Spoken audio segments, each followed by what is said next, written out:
January 1933, 14 years after the defeat of Germany in the First World War, Adolf Hitler came to power. In violation of the Versailles Peace Treaty, Germany at once began rearming. In March 1936, in violation of the treaty, Germany reoccupied the Rhineland. In March 1938, in violation of the treaty, Germany absorbed Austria. In September 1938, with the Munich Pact, England and France yielded to Germany large areas of Czechoslovakia under Adolf Hitler's threat of war. With this pact, Germany guaranteed peace in Europe and the independence of the rest of Czechoslovakia. In March 1939, Germany violated the pact and occupied the rest of Czechoslovakia. Germany was also threatening Poland. And now, on March 31st, 1939, the British government, at last resolving to halt Hitler's Germany, gives Poland an unconditional guarantee of military assistance. This guarantee will lead to the outbreak of the Second World War.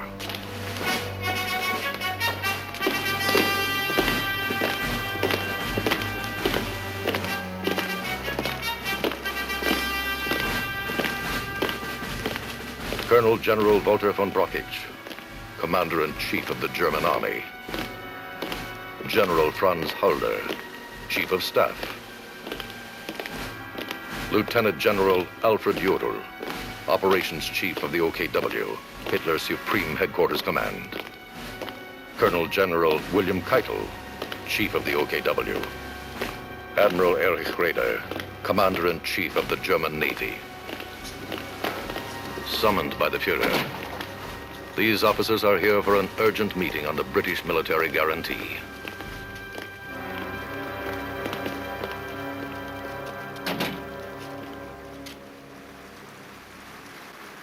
You have heard Ribbentrop's news? Yes, mein Führer.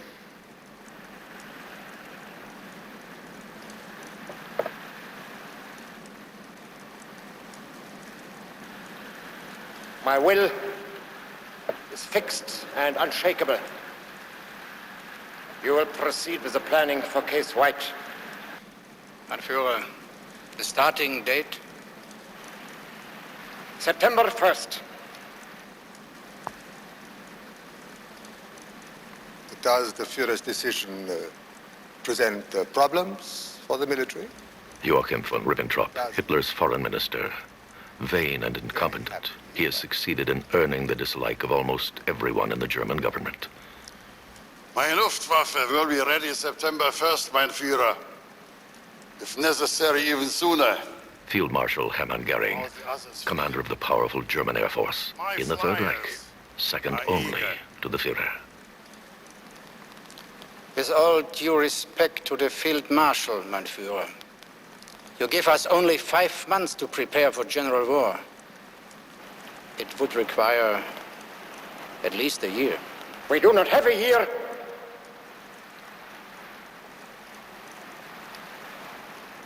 It is my belief that if the attack on Poland is started with sudden heavy blows that gain rapid success, general war will be avoided.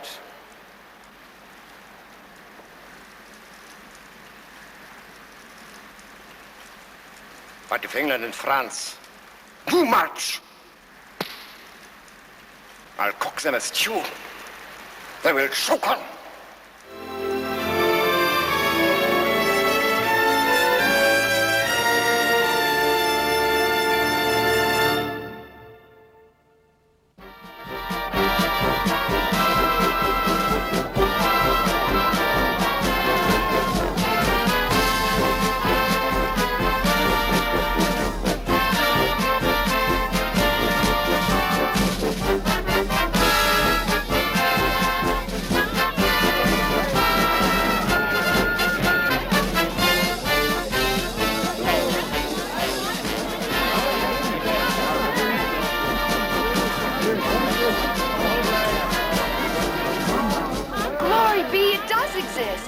What exists, Madeline? All this Hitler business. I mean, I read about it in the papers, but, well, it seems too ridiculous and crazy to be real. It's real, all right.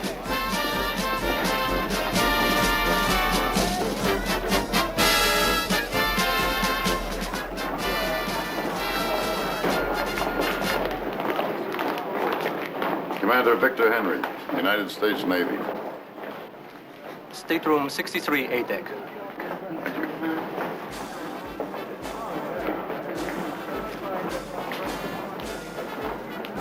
General von Bohn.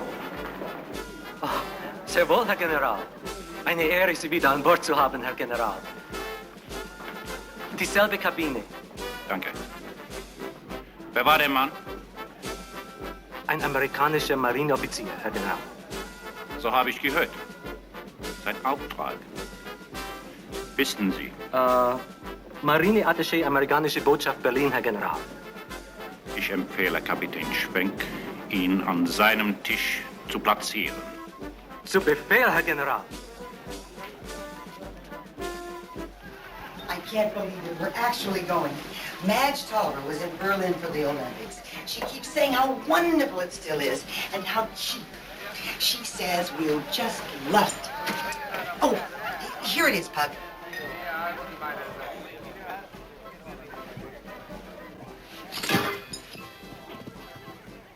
Surprise! Warren! Oh! Oh. Hey, cutie! What the devil? Why aren't you in flight school? I just flew in. Are you kidding? You think I would have missed this? I used to ride it from Pensacola in the PBY. Oh, Pug, isn't it a wonderful surprise? Saturday night in New York? Watch out, all you big city girls. Warren Henry's in town. Oh, what do you say we get this party underway? Has Byron heard about the big move? We haven't heard from your brother for months. Oh, well, the last letter we got, he quit his studies in Florence, and he's vagabonding around Europe somewhere. Got bored with the fine arts. Oh, now, Pug, don't carry on so. Byron's a strange fish, but there's a lot of brains underneath. I know. That's the problem. Well, here's to the new tour of duty. Yes, and good luck in Berlin. Cheers.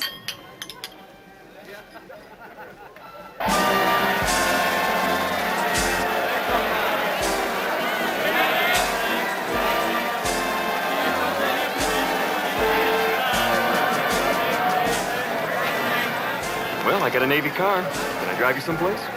My date's not till 5 o'clock.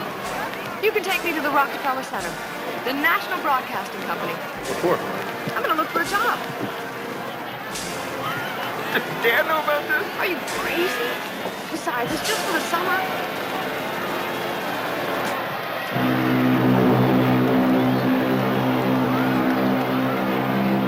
Bye! They're good kids.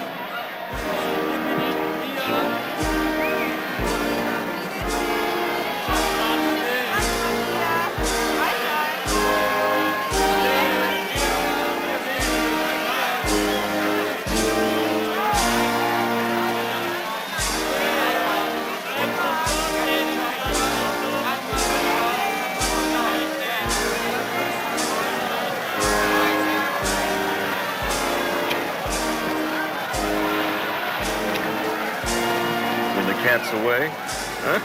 I've been smoking for years. Oh.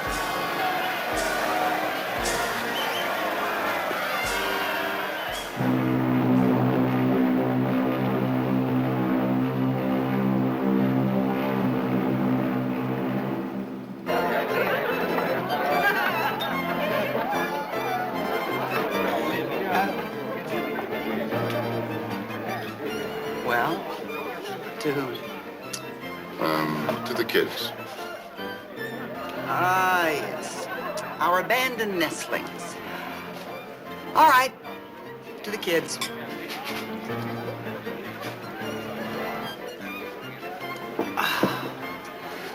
Oh, I really do feel adventurous, Pug, sailing on a German ship these days. I wonder if there are any Nazis right here at this bar. Let's go out on the deck and take a look at the Statue of Liberty. No, sir. I want another drink. I've seen the Statue of Liberty.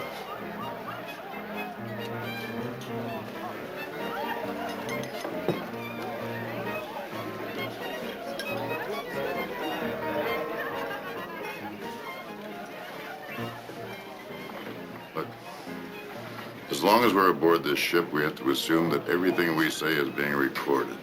That means at the bar, at the table, in our stateroom. That ever occurred to you?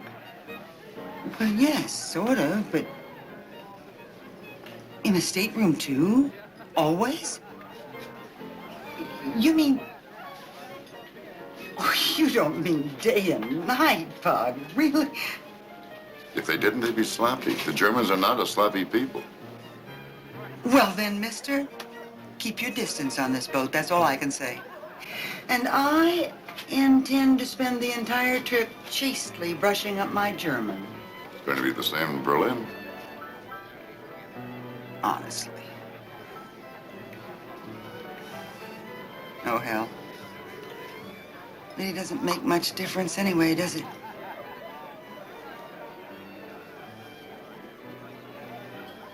Can I have my other drink now?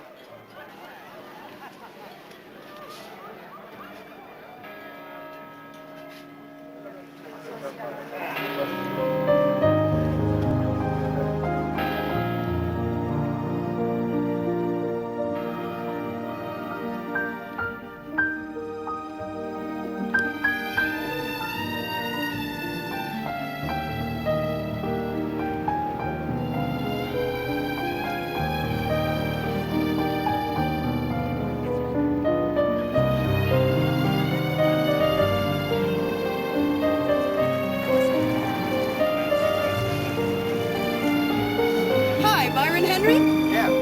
Natalie Jastrow. Hop in.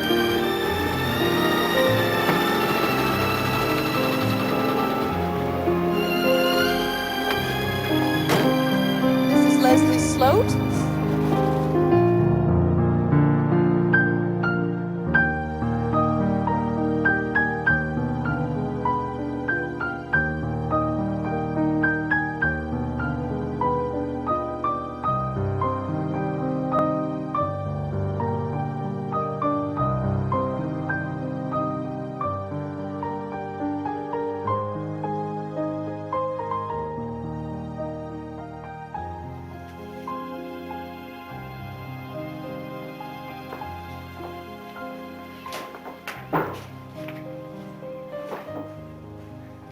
AJ?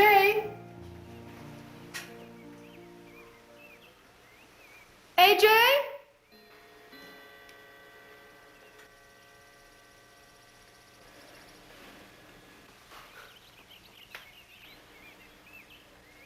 Oh, good, you're back.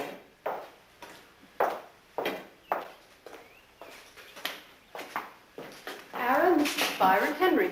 Columbia 38, is it? Yes, sir. Welcome to Siena. Well, here's to Byron Henry, notorious hater of the Italian Renaissance. When did you hear this, sir? Well, my old friend Cesare Milano at Columbia, he mentioned it in passing in a letter he wrote to me about you. Well, I guess I have no choice but to drink. What have you got against the Italian Renaissance, Byron? I suppose I just had too much of it. Started out fascinated, and I ended up just snowed under and bored. I think it's the mixture of paganism and Christianity. It sort of sticks in my craw.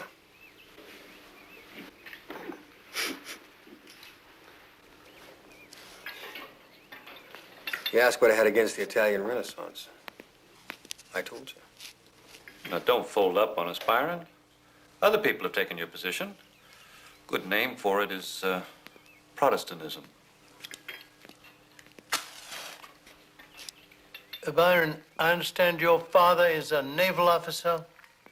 Yes, sir. He's in Washington in war plans. War plans? Gracious. Is that as ominous as it sounds? AJ, every country draws up theoretical war plans in peacetime. Tell me, does your father think war is imminent? He didn't mention it in his last letter. Leslie is in the Foreign Service, Byron, which makes him an expert on these matters.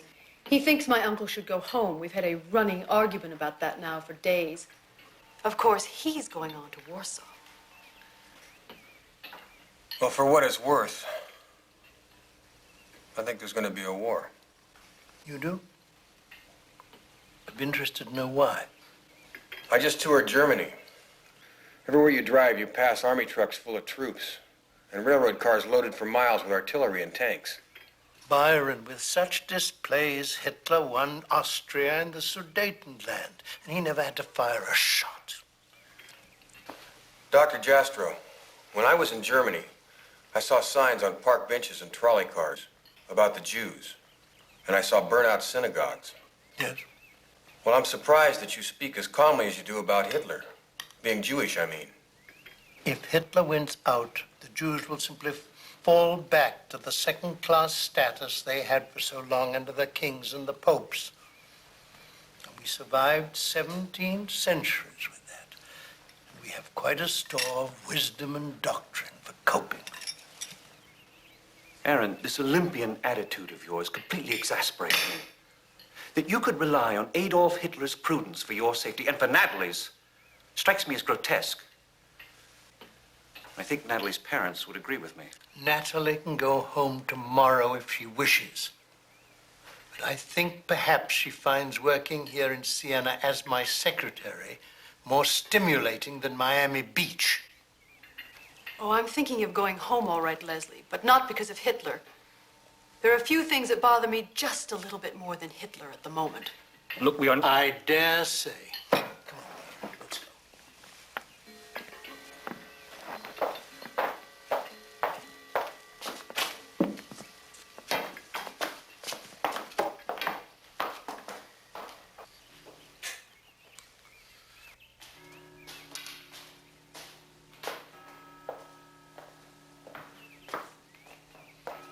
Upstairs here is where we do most of our work.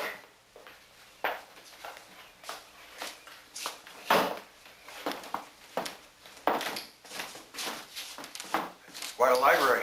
Oh, a fair collection on early Christianity.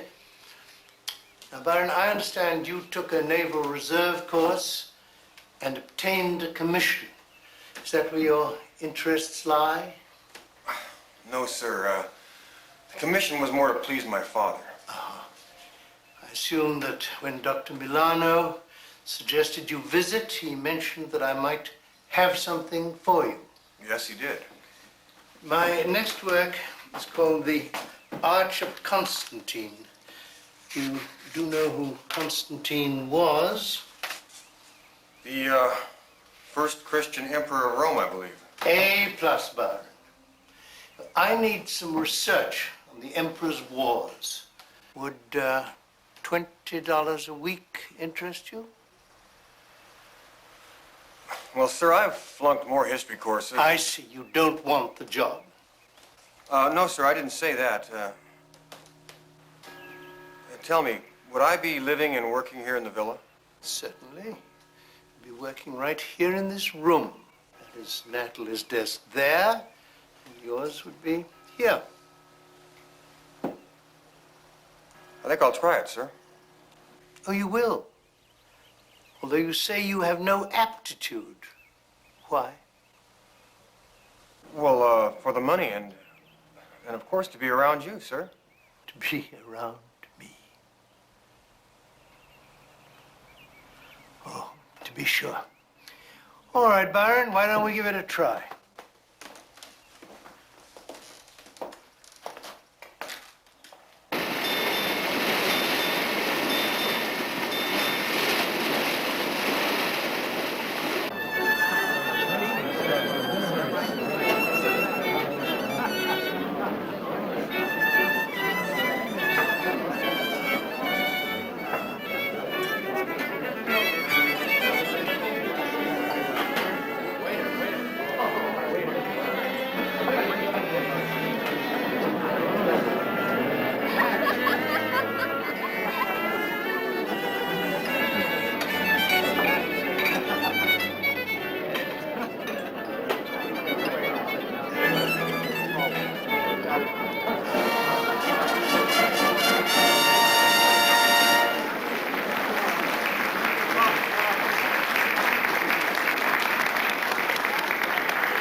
Baked Alaska.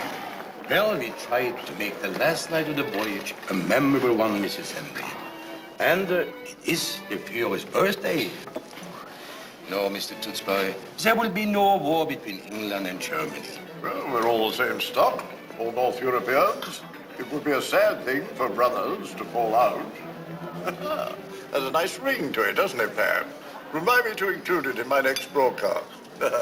Oh, nobody wants war now anyway. It's absolutely nobody. It would be so silly nowadays. Does your wife speak for the United States Navy, Commander? She speaks for Piper Heidsieck, 34. I have just had the pleasure of lecturing at your Naval War College, Commander. Really? What was your impression? Your Navy is the one fighting force in the world today which can compare professionally with the German Army. I would put in a word for the Royal Navy and the RAF. I'm afraid, sir, it is already well known that the Royal Air Force have lost air parity to the Luftwaffe. As for the Royal Navy, that is the province of Commodore Grobki and his U-boats. Not a bad Navy. But we have damn good U-boats. You had U-boats last time. We did fine. Till America came in. Were you in the Atlantic then? Destroyers. I was below. Maybe this is not the first time we meet, huh? Maybe. Poster. My dear Mrs. Henry, may I have the honor of this first dance? That is, Commander, with your permission. By all means, Captain.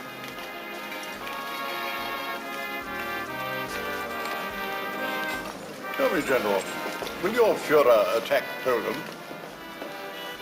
His whole brilliance lies in his bloodless victories. The Polish corridor is an idiotic anomaly. The Fuhrer will find a solution. No war over Danzig? No war. None, that is, that Germany will start. Well, I suppose you're on school vacation. Yes, for quite some time. I'm 28. Oh, I'm sorry. I thought you were about my daughter's age. She's 19.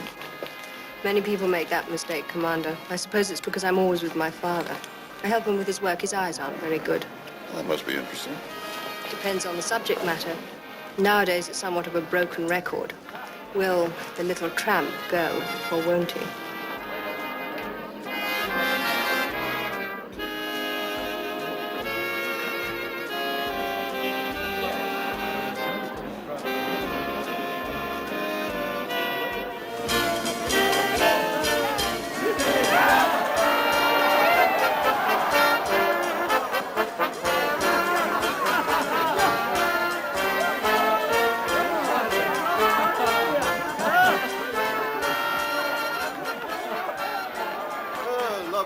Divine, my dear Mrs. Grumpy. Most energetic dancer, your wife, Commodore. Sometimes, Eric. Gentlemen, excuses, please. Gad, Henry. Woman's stylish. Almost makes one wonder how that Grumpy fellow's held up as well as he has.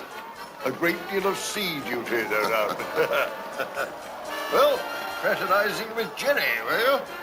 Strictly in the line of duty. He's invited me out to inspect the sub base at Svinemunde.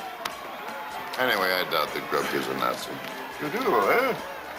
Well, those U-boat fellows are all right, I suppose. As much as any Germans are.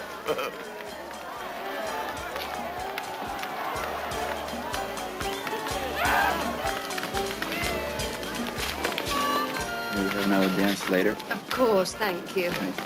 Oh, I shall get myself a white wig and a cane. They look so shattered when I refuse. And as for that hateful conga... The Fuhrer's ball. I've been covering that fellow, Henry, since the day he marched into Austria. Something right out of Plutarch. A zero of a man, with no schooling, of no known family. At 20, a dropped-out student, a drifter, a failure. Henry, I watched that man march in triumph through the streets of Vienna, where he had sold postcards and gone hungry. The sole heir to the combined thrones of the Habsburgs and the Hohenzollerns. That grotesque travesty is the central truth to our age. And the only reason for this damn ball. You created him, you know. I beg your pardon. Fuhrer, you and the French, your insane Treaty of Versailles partitioned Germany, made an economic and political madhouse of Europe. You think that could last? You generated a volcanic resentment in our people. Hitler is the political eruption. Is the German army with him? He has rearmed us. He has given us back our self-esteem. And terror and concentration camps. All forms of politics are dirty, my friend. Democracies, dictatorships, variations on one theme. Please the mob.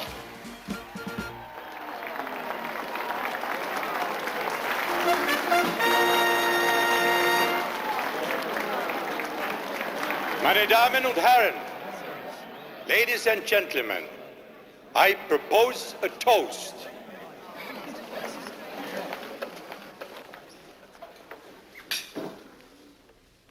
A toast to Germany's great leader Adolf Hitler on his 50th birthday, and to his life's aim, peace. Der Führer!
Achtung, Achtung! Das Frühstück wird in 15 Minuten im großen Aufenthaltsraum serviert. Attention! Breakfast will be served in the main lounge in 15 minutes. Thank you. Vorwärts, seitwärts, vorwärts, seitwärts, links 2, rechts 2, vorwärts, seitwärts, links 2, schneller, Jungs, schneller, vorwärts, seitwärts, rücken.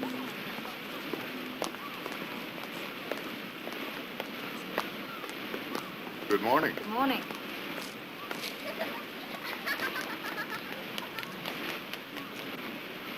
Achtung, Achtung! Wir werden in etwa 3 Stunden anlegen.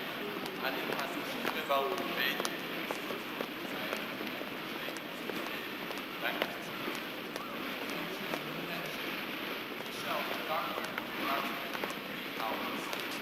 Would you mind if I joined you? Oh, yes, thank you. I feel so stupid preparing to smile at 40 feet. Doesn't your father believe in before breakfast walks? Talky. He hates exercise of any kind. Besides, right now he has a touch of gout. It's his curse. Talky? His middle name is Talcott. Ever since school, he's been talky to his friends. Guess why? Where's your wife, Commander? Also not a walker? Oh, she's busy packing. Not that she'll walk to the corner drugstore. She can catch a ride or hail a cab. Will you be coming back to the United States?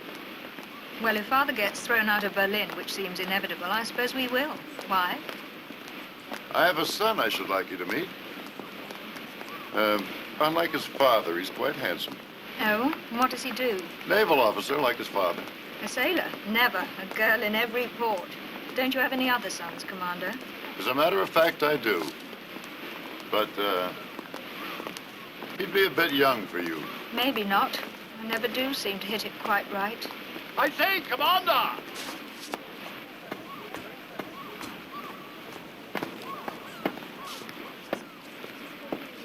Just had a word with that Grubke fella. Managed to horn in on your little trip to Schweinemunde. I hope you're not put off. Not at all. Glad to have you along. Talky, I thought you were packing. We'll be in dock any minute now. That's exactly why I'm here.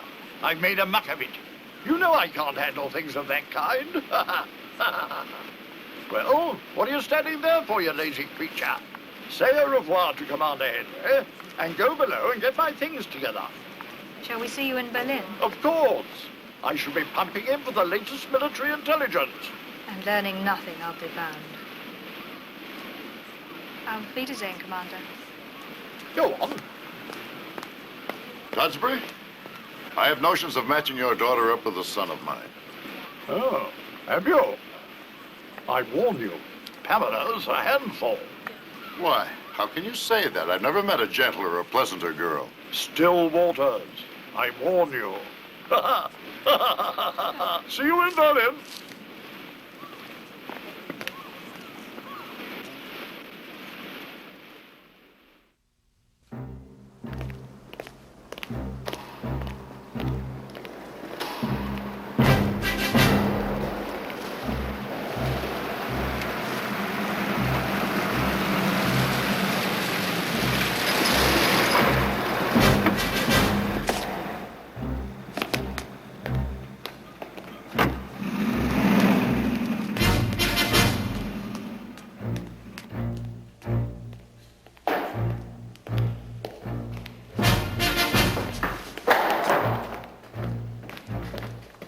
General von Brauchitsch is expecting you, Herr General.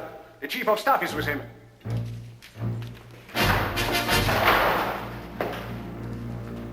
You had a pleasant American journey? You feel refreshed? Yes, thank you. Good. You will take full charge of operational planning for Case White and report back Friday. What assumptions have been made about the Soviet Union? Stalin shot most of his first-class general officers in the purge. I don't rate the Red Army very high. It can field 300 divisions. Yes, but will Stalin allow us to roll across Poland to his border unchecked? I am not an optimist about that. And what if their alliance with England goes through? That is the real nightmare. That is politics. We have our orders, and you have yours.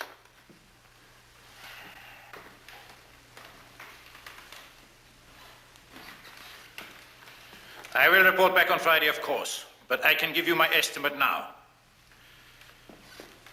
Case White will be an all-out two-front war from the outset.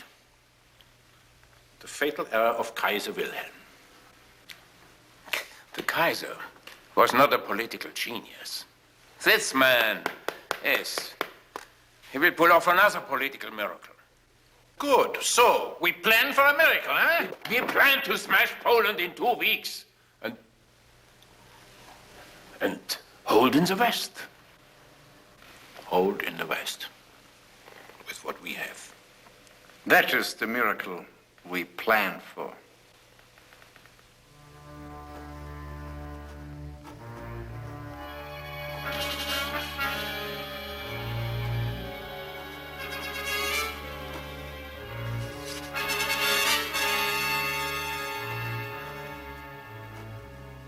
All previous studies inadequate. Assumptions about Soviet Union in view of the proposed Anglo-Soviet alliance are highly hazardous. We are going out on very thin ice.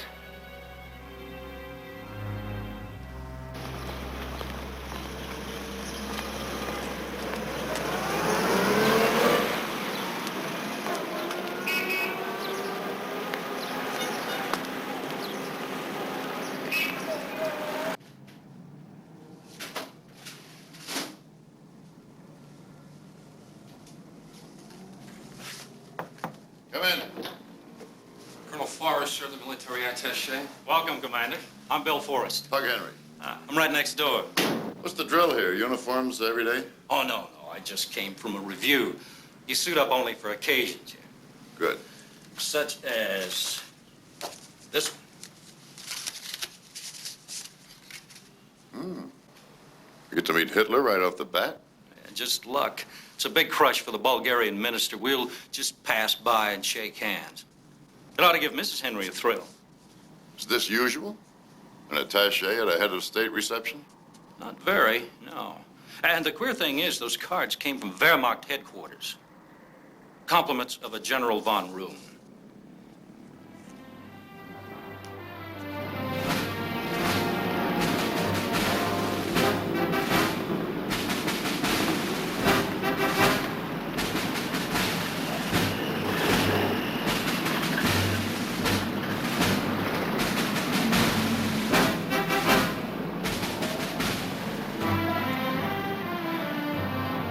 Well, Pug, aren't you going to say anything about my new outfit? I think it's just perfect. You never look better. Well, of course it isn't my choice, but Sally Forrest says Hitler's mad about pink.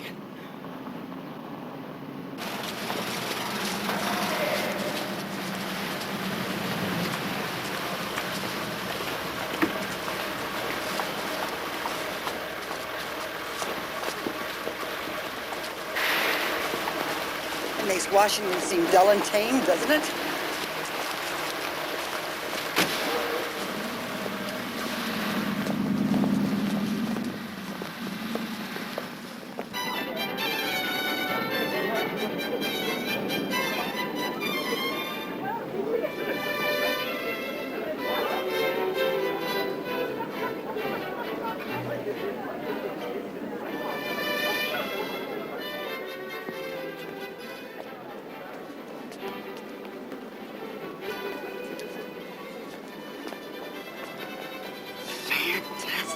Isn't it? Peace Radio City Music Hall. Oh, Pug.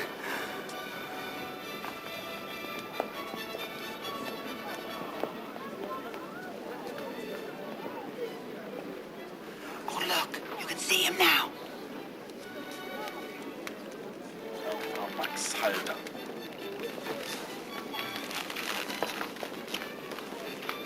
Oh, that prison haircut, I declare. He's such a simple-looking man. The rest are all so gaudy.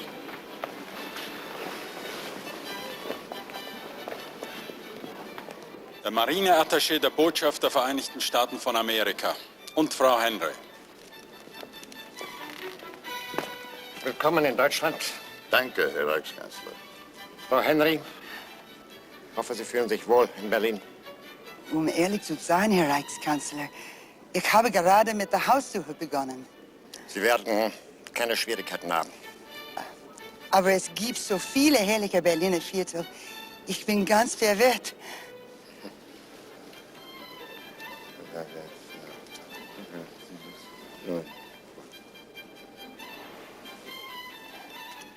Colonel William Forrest und Frau Forrest.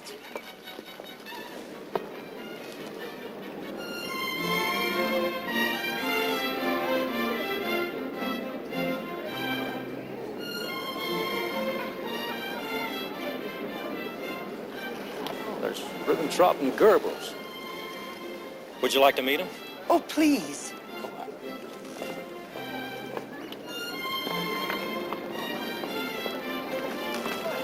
General. Commander Henry. General von Roon, how nice to see you again. Excuse me. Well, thank you for getting us here. What do you think of the Fuhrer? Not much like the image in the New York newspapers, all horns and a tail. No, not at all. I understand you're an excellent tennis player. Oh? Was that included in my dossier? Very little was not included. Perhaps we could have a game sometime. I'd like that.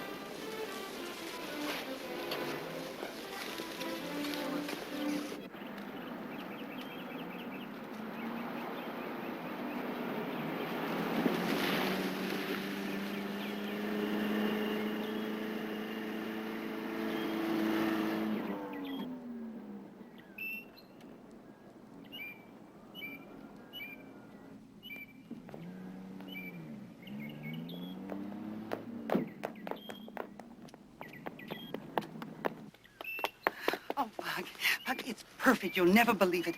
I know it was dreadful to drag you out on your lunch hour, but I was afraid somebody would snap it up. It even has a tennis court. Pug, you don't think Hitler had anything to do with this, do you? Well, I mean, do you think he really remembered?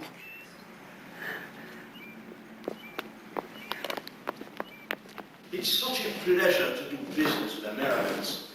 My brother has a real estate business in Chicago. That is where I learned. Someday, perhaps I will go back. And on top of everything else, there are 5 bedrooms upstairs and 3 marble baths. And wait till you see the garden. Look. Is this the most beautiful drawing room you've ever seen? Look at the paneling. Here is the garden. And behind the house, There are tennis courts, which I'll show you in a moment. Here. Now, this way. Down there is the lake. It's a lovely little lake. You can see. Who owns this? Ludwig Rosenthal, a well-known sugar merchant. Very large firm. What's the catch? What catch? What do you mean? Well, why's the price so low? Well, there's this new ruling. What ruling? I'm not very clear about it. Something about Jewish people owning real estate. Well, does this man know that you're showing me this house at this price? Oh, naturally. When can I meet him? I have taken the liberty to ask him to come out. He should be here at any moment. Excuse me. $78 a month. It's ridiculous. Well, that's what I thought. It's a lovely house, Herr Rosenthal. Sehr liebenswürdig. Thank you. We are fond of it, my wife and I. We have spent a lot of time and money on it. The truth is, Mrs. Henry and I feel a bit awkward about leasing it. But why? You are very desirable tenants. If a lower rent would help, of course I would... Lord, no, the rent is incredibly low. Do you actually get the money? Of course. With the agent's commission deducted and certain municipal fees, I will receive every penny. Nordler told me that some new ruling compels you to rent it. I assure you, Commander Henry, that won't affect you as a tenant. But just what is this new ruling? Well, it's an emergency decree. You understand? I am sure eventually it will be rescinded. Meanwhile, this property can be sold at any time without my consent. However, if there is a tenant in residence with a diplomatic immunity, that cannot be done. Hence the modest rent. May I ask you a question, Herr Rosenthal? Why don't you just sell out and leave Germany? My family has a business more than 100 years old. My wife and I are born Berliners.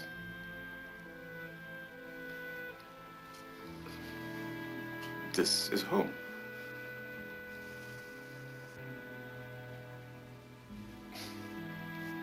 I have lived through other bad times. I was shot through a lung in Belgium in 1914. A man goes through a lot in his lifetime.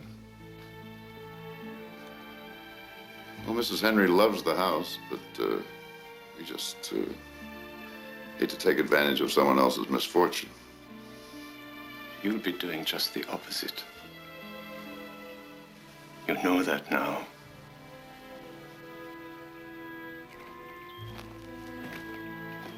I wish we hadn't taken it. You do? Truly?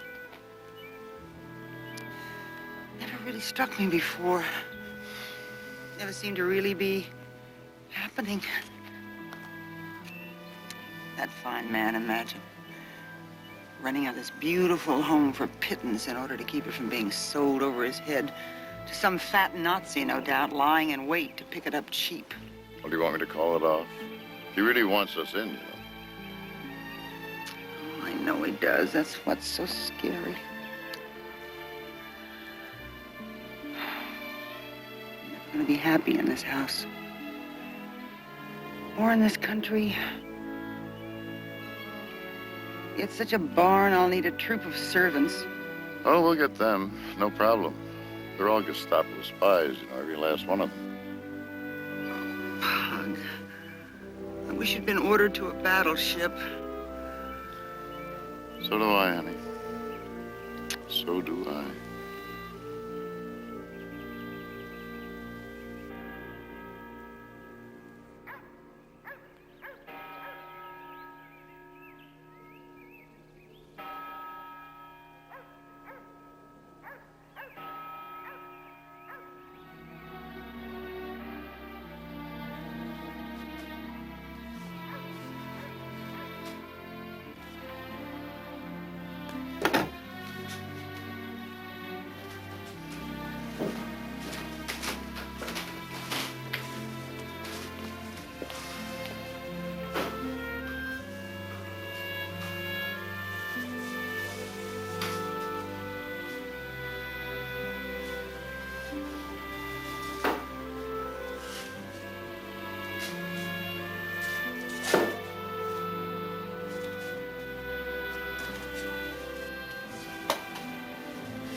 another head. Was I staring at you? Only for 2 weeks now. Maybe you remind me of somebody I know. Possibly your mother.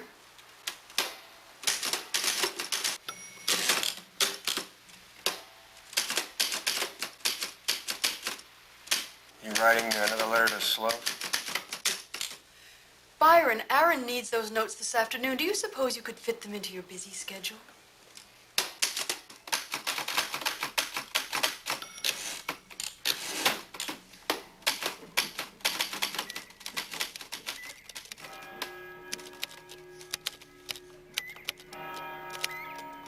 You like your job? It's a job. Why?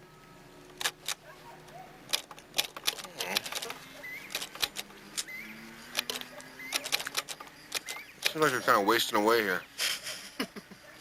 Really? My, what a tragic fate. Tell you, Byron, you do peculiar things when you're in love. But why you're doing this, I really don't know. Me? I'm broke.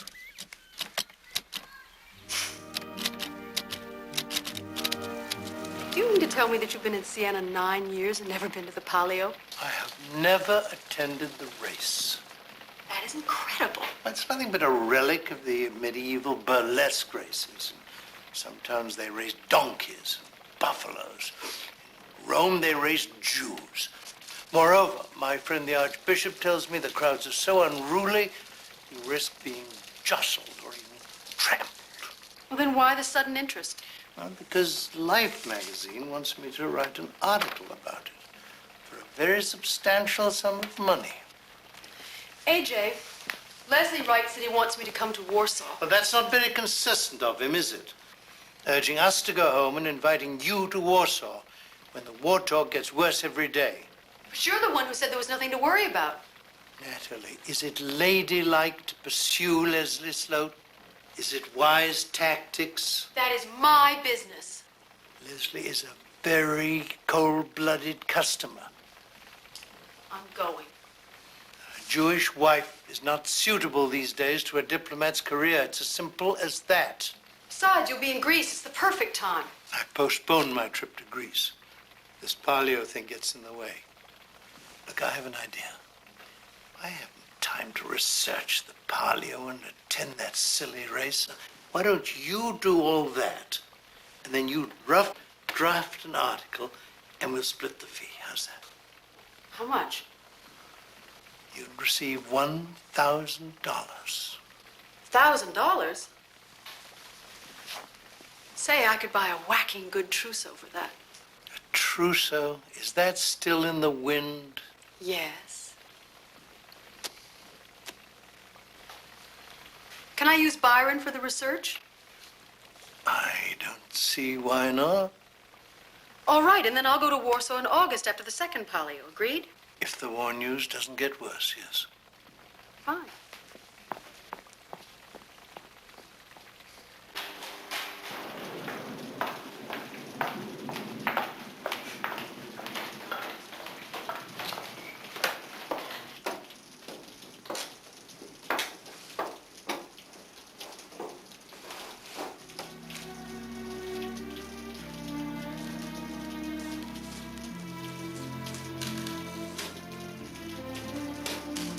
So is it all set?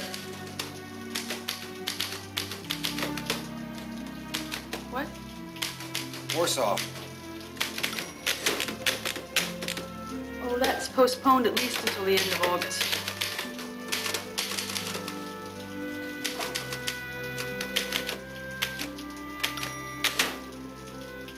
What are you grinning about? Huh? Who, me, grinning?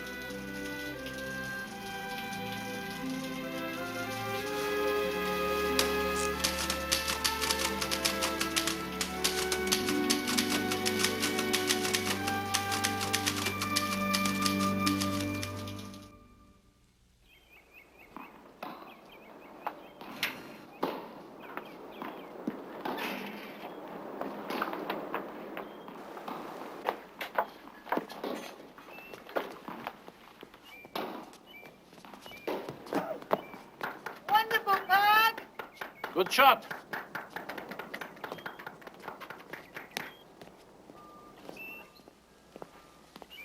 Guess what? Byron finally wrote us a letter. Yeah, okay.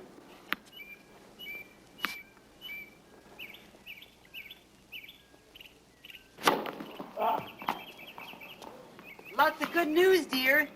Set point, Rhoda.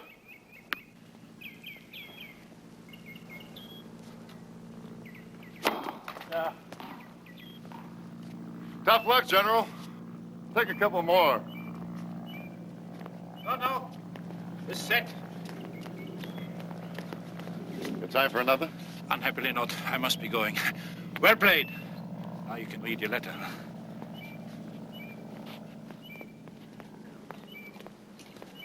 Henry and Jastrow? He's the fellow that wrote that book, The Jew's Jesus. Oh, yes. You said you liked it, didn't you? Yeah, I read it twice. Well, if Byron Henry's working, it's the biggest news about him since you had him. Oh, there seems to be bigger news. Looks like he's interested in a girl. What kind of girl, Italian? No, a New York girl. It's that author's niece. Her name's Natalie Jastrow, right there.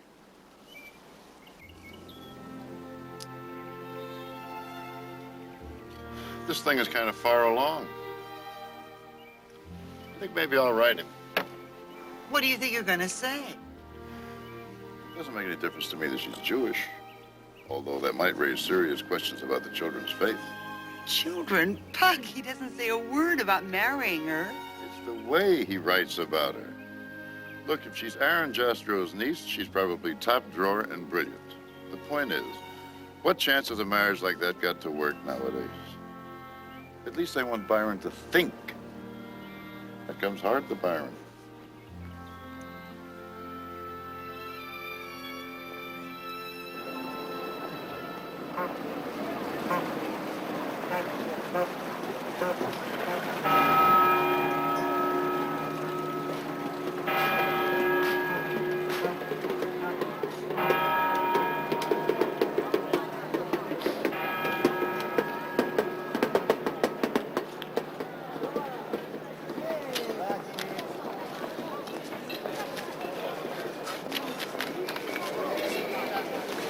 Another letter from your folks in Berlin? Yeah. What's so funny? I guess you just have to know my father. Oh? Seems you got the wrong impression from my last letter. You don't say. About what? Nothing you'd be interested in. Well, it's too bad there isn't a chance. Good news. My friend the Archbishop has arranged some seats for us behind the judge's stand. The second Palio. Well, I thought you weren't going to attend. Yeah, but this makes it much more attractive, so book my airplane tickets a week later for Greece. The August 23rd, I think. Wonderful. That's when I'll fly to Warsaw.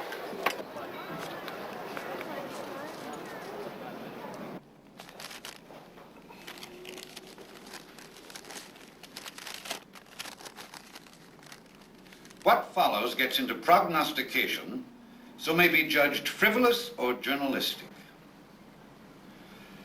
However, to this observer, all the evidence indicates that Adolf Hitler at this time is negotiating a military alliance with the Soviet Union. Henry, do you really intend to send this stuff to the Office of Naval Intelligence? That's the way I see it, sir. My job here is reporting on Germany's combat readiness and political trends. Henry, anti-communism is the lifeblood of Hitler's politics. The German people's fear of the Bolsheviks put him in power and keeps him there. You know, when Grubke took me to that submarine base, I saw some very interesting things. When I left there, it was quiet as a graveyard. No night shift. I don't think Hitler's people are behind him for full mobilization. And the way I see their industrial picture, they can't get into Poland without first nullifying the Soviet Union. Well, all I can say is if I send in this report, I'll be laughed out of the Foreign Service. And I don't think it'll do your career much good either. Well, I wouldn't want to look like a damn fool. Good. I'll leave the global masterminding to the men who are paid for it. Now, there's your report. Yes, sir. Unthinkable. Why? Isn't it militarily sound? Militarily. A pact with the United States would be equally sound. Ah, but Poland doesn't lie between Germany and the United States. It would be a political miracle. Well, isn't that your Fuhrer's specialty? Sheer fantasy, Commander. Crude melodrama. If you say so. I'm afraid you do not understand European politics. Is Germany prepared to fight an all-out war on two fronts? Number one, war is not inevitable. Number two, two fronts are also not inevitable. Well, Victor, let's hope I'm better on a horse than on the tennis court, huh?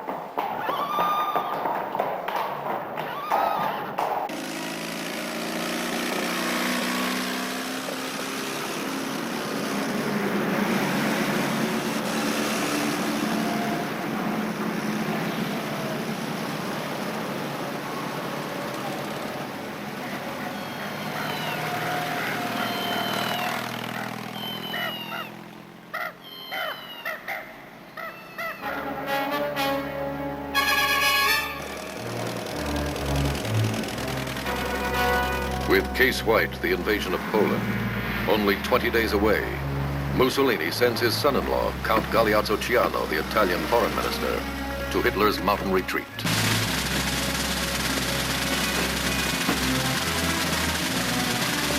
Mein Führer? Graf Ciano, war Eva Braun. Charming and urbane, with the ability to speak fluent German, Ciano has been charged with a mission of relaying to Hitler Il Duce's decision not to enter into any armed conflict over Poland, despite the vaunted pact of steel between their two countries.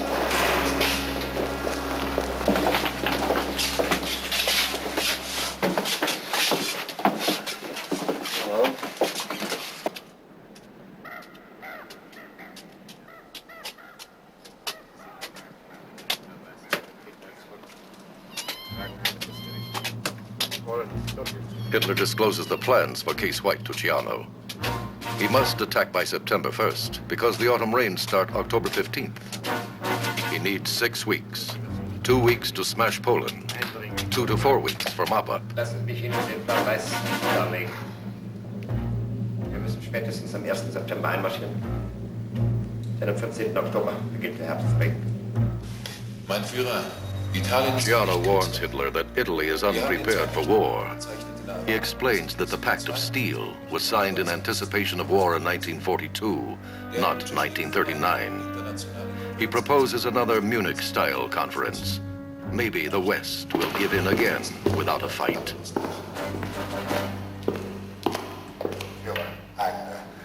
Ein Telegramm aus Moskau. Aus Moskau? Jetzt können Sie dem Duce gute Nachrichten bringen. Moskau hat sich bereit erklärt, einen politischen Beauftragten von mir sofort zu empfangen. Zu welchem Zweck? Volle Normalisierung unserer Beziehungen. Die Briten und die Franzosen sind doch in Moskau, um eine Allianz abzuschließen. Das ist, was Sie sich erhoffen. Wir führen schon seit Monaten geheime Verhandlungen mit der Sowjetunion. Ich habe sie überlistet.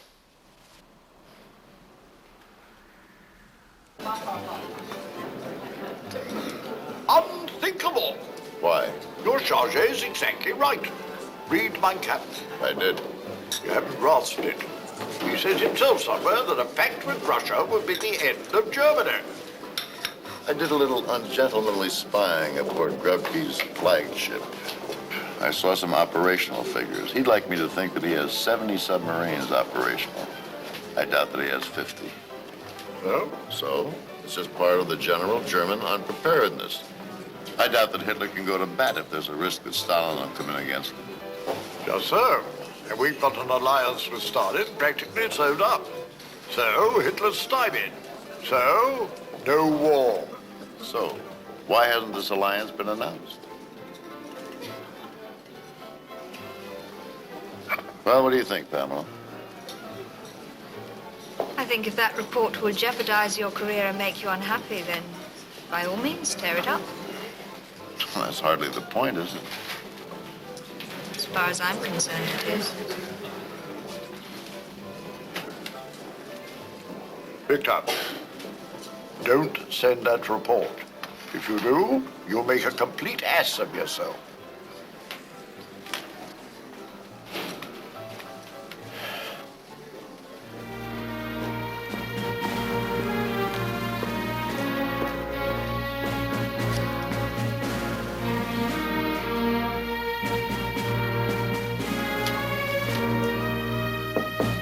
Come in. Come here, Commander. When are you leaving? About ready to seal up the pouch now, Commander. I leave for Tempelhof 10 minutes. Hold the pouch open for me, will you, and wait outside. Yes, sir.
Telephone orders from Keitel at Supreme Fuhrer headquarters. Battleships and submarines proceed to war station. Dispatch telegrams to commence army mobilization. Move army headquarters to Zossen and transfer operations. Did General Thomas present the Army's warning memorandum to Keitel? Read it to him. And his response? His response? Britain to decadent, France to degenerate, America to uninterested, to fight for Poland. And the Soviet Union? What is his opinion of the Soviet Union?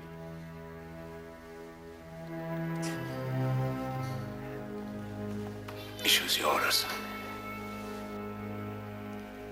Immediately.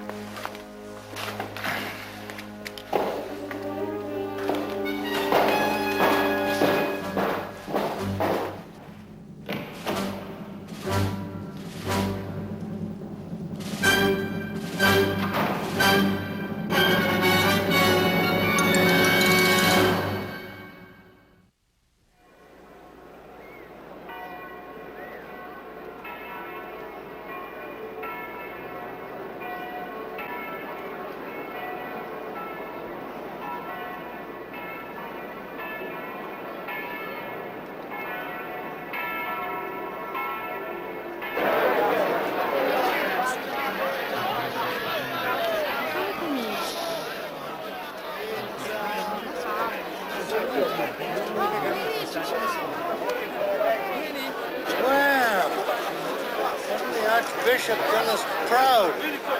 Couldn't have better seats. Come here!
think that horse was drugged.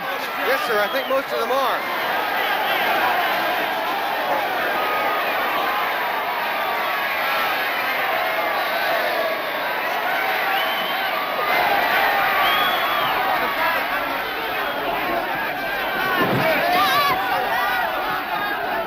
What on earth is going on there? A double cross. Maybe a triple cross. That guy probably sold out to another parish.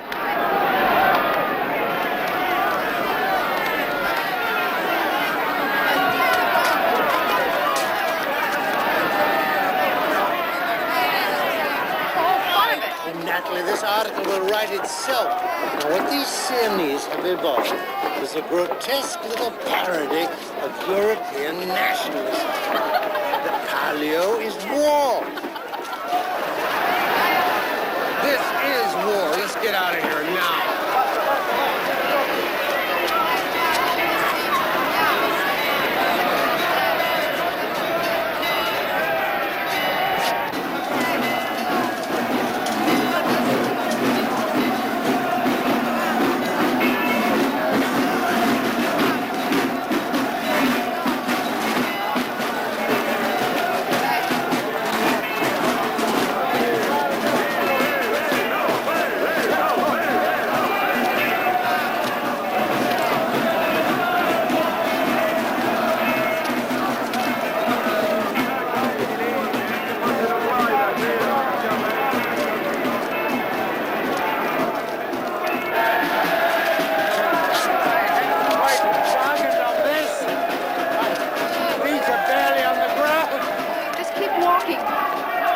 Hang on to him, Byron. Hold on! Pull along with him. We'll get out of here next time we come to another side street.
Shattered. Oh, that was quite a commotion.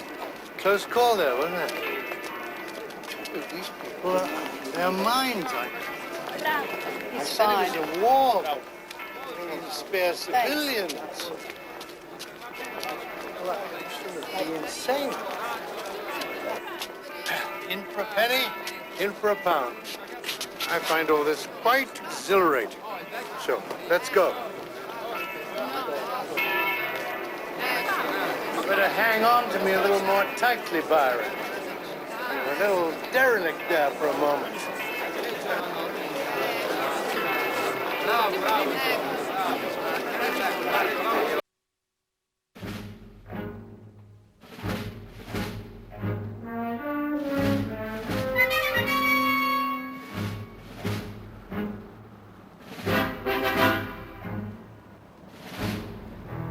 There are snags in the Nazi-Soviet deal. The Russians are getting tougher and are in no hurry to proceed. Valuable time passes. Telegrams fly back and forth.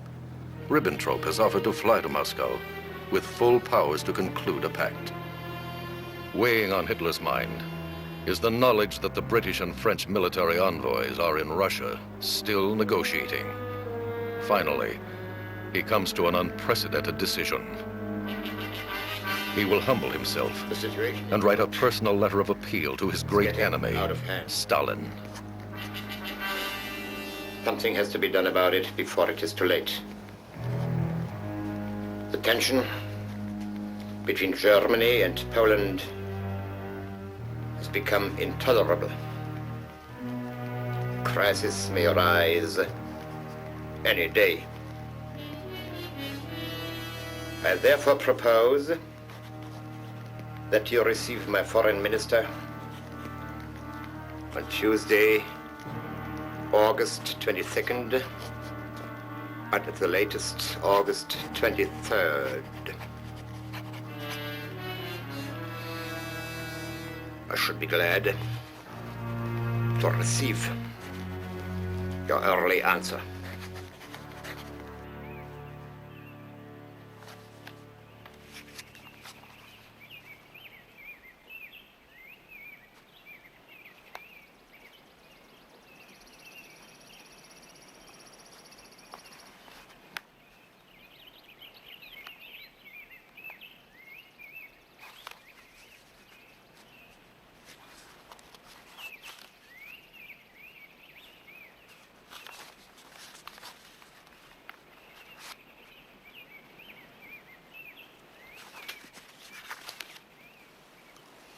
Byron, have you ever been to Warsaw?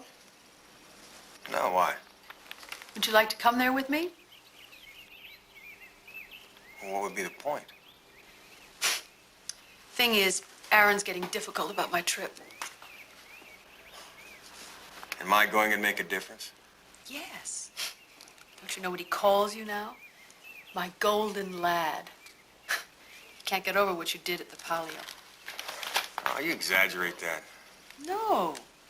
You showed striking presence of mind. I was very impressed, and so was Aaron. I mean, that horse might very well have killed him. What about your friend Sloat? Don't you think he'd take a dim view of me showing up there with you? I'll handle Sloat, all right?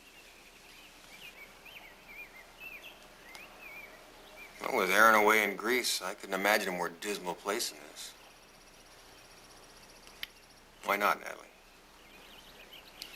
Terrific. We'll have a wonderful time, I promise you.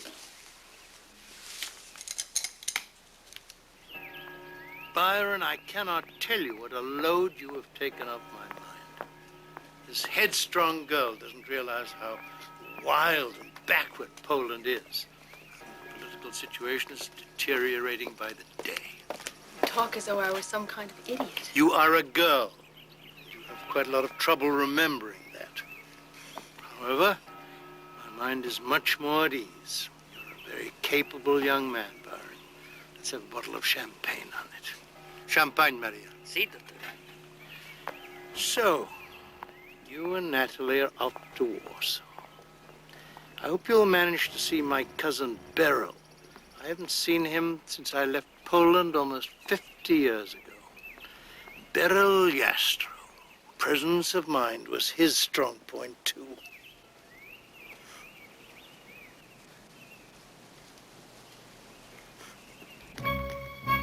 The time pressure continues to grow. 24 hours have passed, and still no reply from Moscow. Adolf Hitler is in a state of near collapse from sleeplessness and tension. Fuhrer, the reply. I thank you for your letter. I hope the German-Soviet non-aggression pact marks a decided turn for the better in our relations. The Soviet government agrees to have von Ribbentrop's arrival in Moscow on August the 23rd.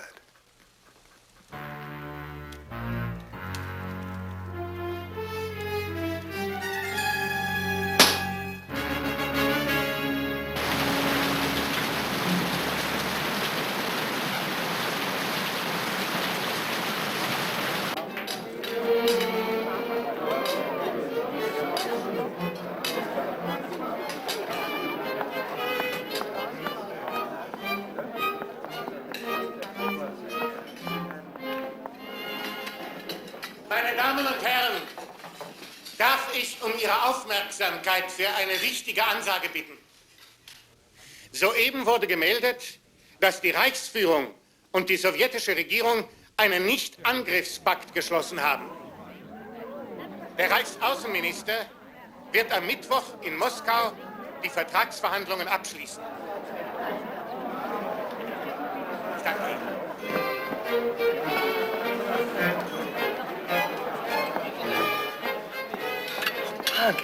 You were right. They were all wrong, and you were right. Compliments on your prescience, Victor. Turn out to be right after all. The question is, what did he have to give Stalin?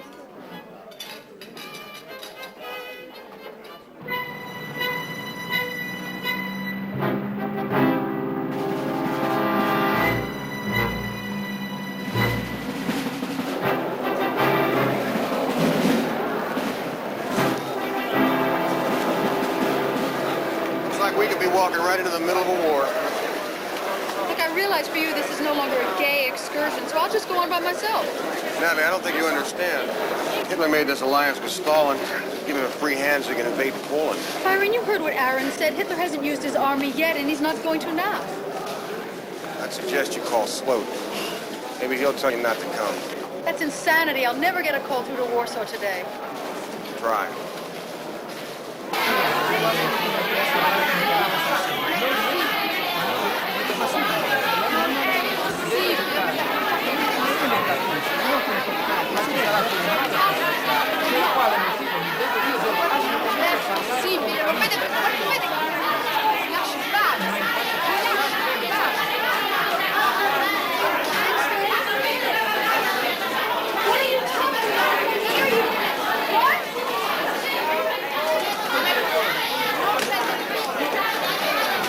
We were cut off before I could finish. I'm choking to death. Let's get some air. So what did he say before you were cut off? He was absolutely furious. He said I was insane, that the diplomats are burning papers. Hey, will you take it easy? What'd you expect? So what else did he say? He said I should get out of Italy as soon as possible and go straight back home with or without Aaron. God, it's hot. Buy me a lemonade or something. Attenzione, prego. Il volo numero 121 per Varsavia partirà in un'ora e mezza in Italia. Let me see those plane tickets. I'm sure we can get a refund. You get the refund. They burned papers before Munich, too. England and France will fold up just as they did then. Natalie, even if you're right, that embassy's gonna be swamped. You probably won't even have a chance to see him. Byron, I'm on my way now, and I'm not turning back.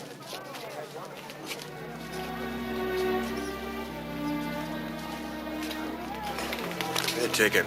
I'll go check us in. Sure you want to go? You needn't.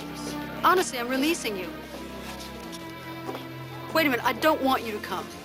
Don't come. Tell Aaron I said that. Oh, shut up, Natalie. Just hand over the ticket. My, listen to Byron Henry being masterful. The thing is, my darling, if anything does go wrong, I don't want to feel that it was I who dragged you into this.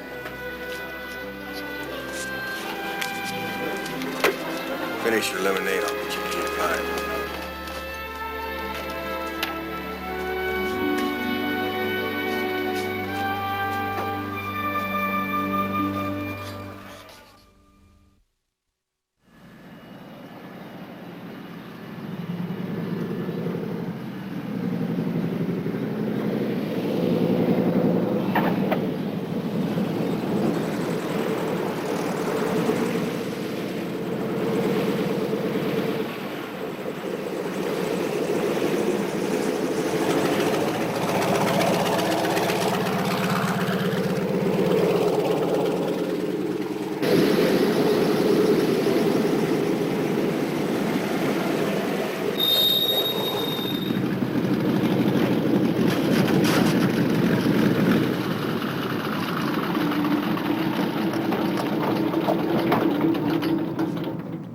Proszę pani, witamy w Warszawie. Proszę pana, dzień dobry. Dzień dobry, proszę państwa. Witamy, dzień dobry. There's Sloat.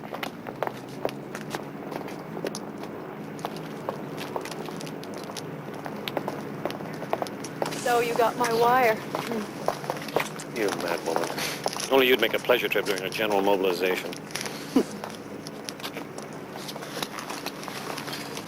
Oh, Byron. Hi. Well, give me a passport so I can move you through fast.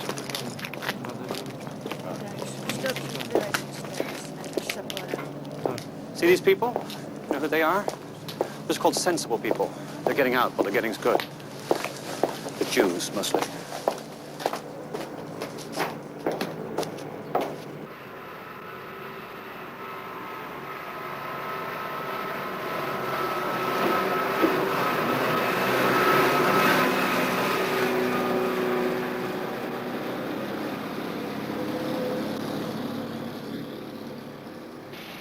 Do you listen to the radio? Do you read the newspapers? Do you pay any attention to what's going on? What kind of a stupid question is that? Of course I do.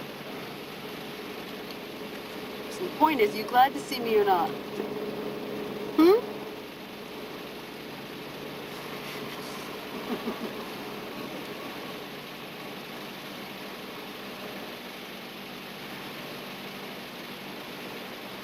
By the way, Leslie, did you manage to locate Uncle Aaron's cousin? Oh, your Beryl Jastrow. He's out of town, it seems. Gone down to Mejitse for his son's wedding. Oh, that's too bad. I wanted to meet him.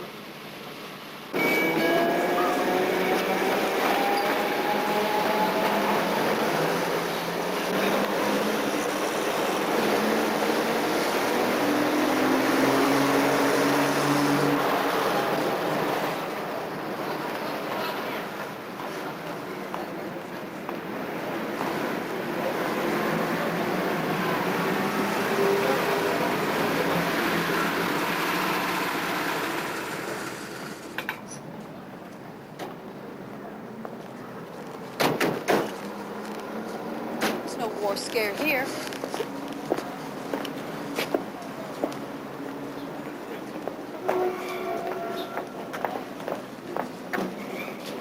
Leslie, on our way back to Rome, I thought Byron and I might stop off at Mejitse. Absolutely not. Forget it. I will not. Aaron told me to visit the family, and that is exactly what I'm going to do. Natalie, there are 500,000 German soldiers in Czechoslovakia right this minute, posted at the Jablonka Pass, 40 miles from Mejitse. You understand that?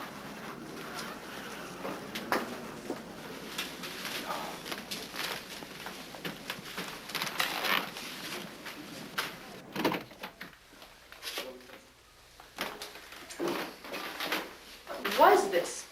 Paderewski's pied-à-terre? In the last 3 days, the hotels have all emptied out. And they're virtually giving these rooms away.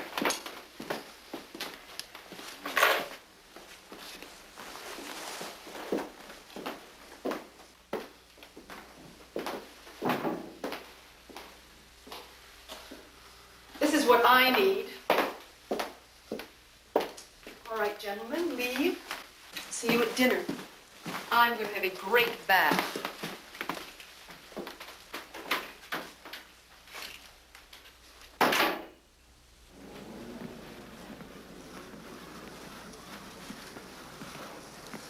Byron, listen. This Mejitse trip, it's dangerous nonsense. I'm going to get you air tickets out of here just as quickly as I can. If it takes the both of us to put her bodily on that plane, it has to be done. Okay? Yeah, sure. Thank you. See you at dinner.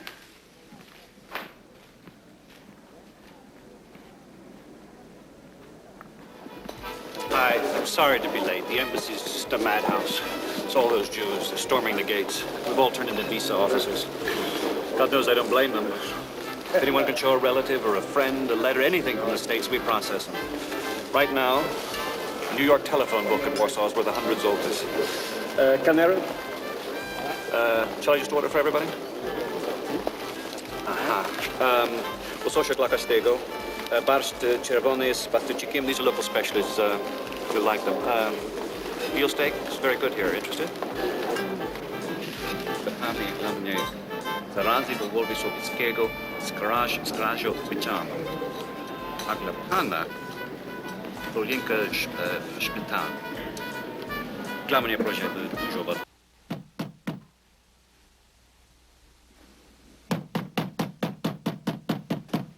Who's there? Hey, Bridie, are you dead?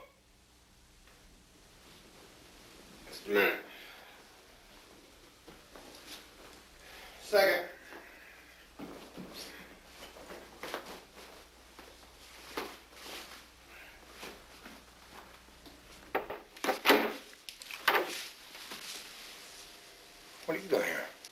I'm off to Medjica. I'm not missing that wedding. Want to come along? Didn't we just go to sleep? I never went to sleep. I've been with Leslie all night, arguing mostly. What time is it?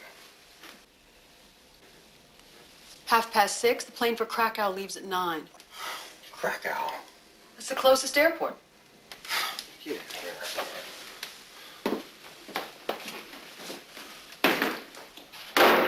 You told Sloat last night that you were going to fly to Rome this afternoon. I know. I'll leave him a note. Listen, if you go with me, we don't have to go back to Warsaw. We can go straight to Rome from Krakow. You heard any kind of news? We listened to BBC this morning at 6. Henderson is still conferring with Hitler, and Chamberlain has gone to his country house for the weekend. Sloat himself says that the British are just crawfishing and that the worst is over. Besides, when am I ever going to have another chance to see where my parents come from and meet my family? I'm here now. How are you going to get from Krakow to Medjica? I wired Beryl Jastrow to meet me.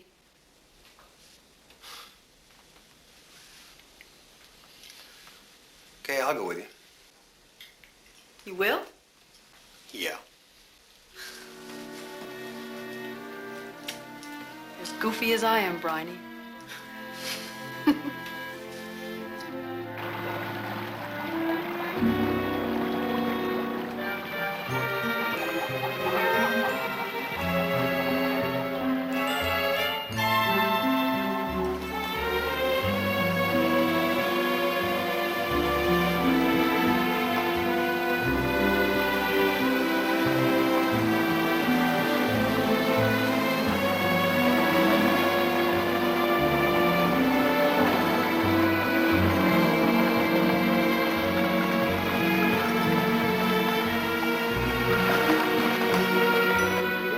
Natalie, you will have big surprise when we come to Medjica. All family very happy American cousinke is coming for marriage. This is very good luck for everybody. You better brace yourself for a big reception. Yes, and you no worry for going to Rome. I have very good friends in Krakow, and no problem for you to fly aeroplane day after marriage, no problem. See, what did I tell you? Nothing to worry about.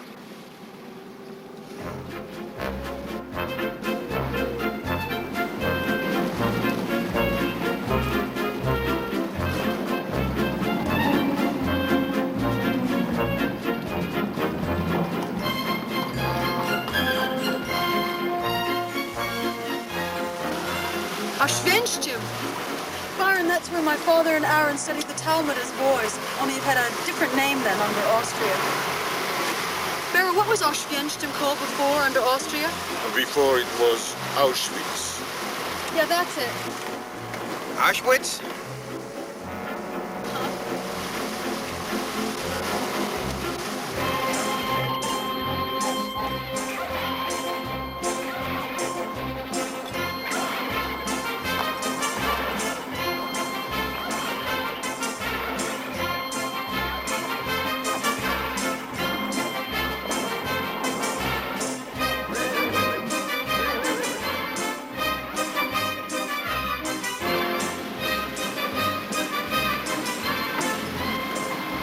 Natalie, this is our village, Medjica.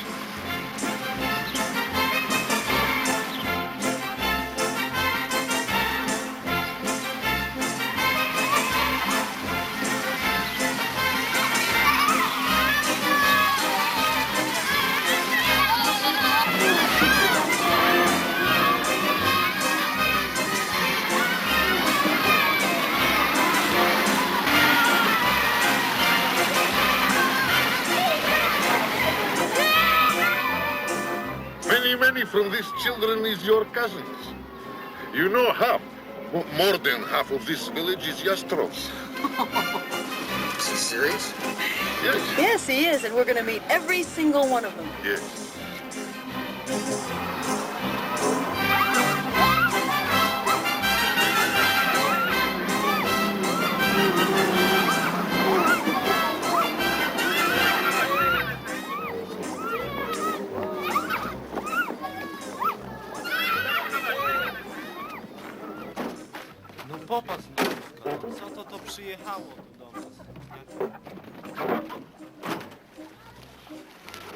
Ruhig, Kusche Eurem. Seid bekannt mit eurer Cousinke Natalie Jastrow von Amerika.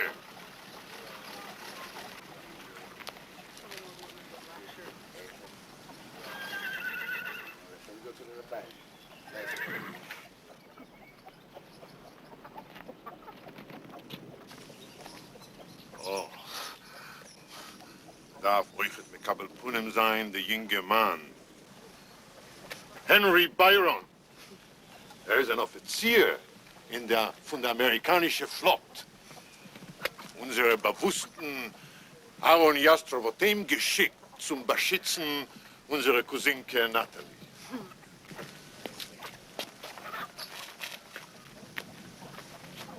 Der Rabbi.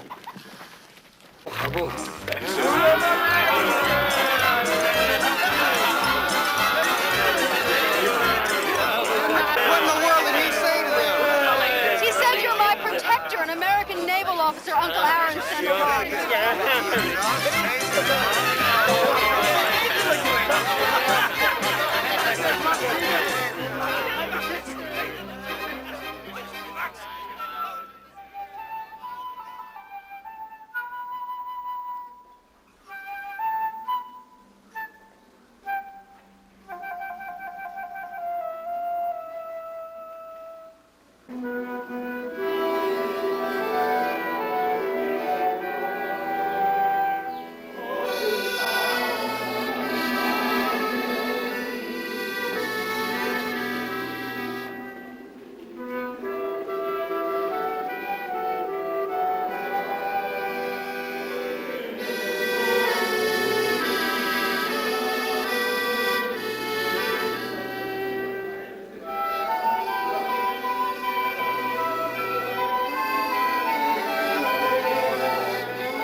Ariat, Ariat, Mekudeishes Li, Mitabas Das Moishe Veisruel, Das Moishe Veisruel.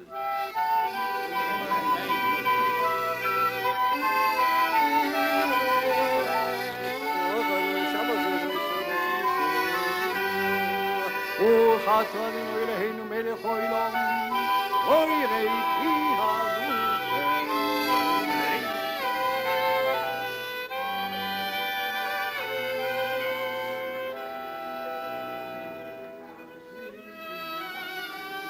Baruch Adonai, Mesameach Husn Ve'Kalbo.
Hallo? General von Rohn am Apparat. Bitte Hauptquartier 2. Panzerarmee.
Byron. Byron? Huh? The Germans. What about them? They coming.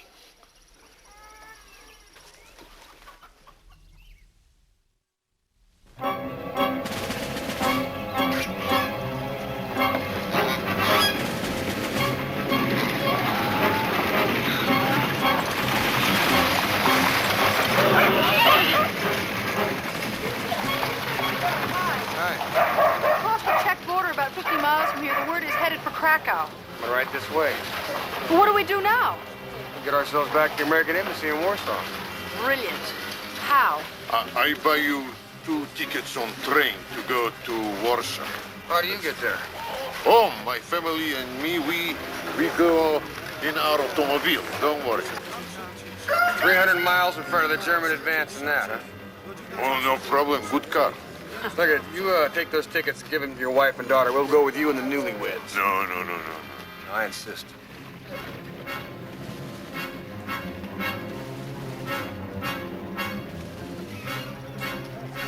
Sorry I got you into this, Briney. Forget it. It'll be interesting. Besides, it's a great wedding.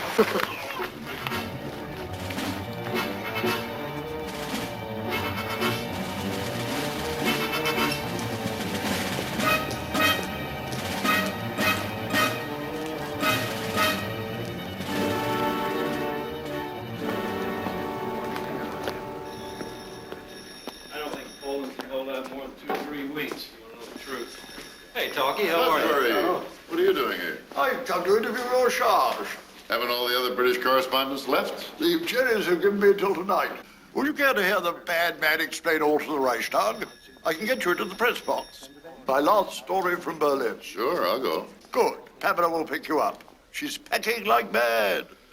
Tusbury, will England fight? My God, I hope she will. If Chamberlain won't declare war, I think he'll fall. Well, see you in the Reichstag.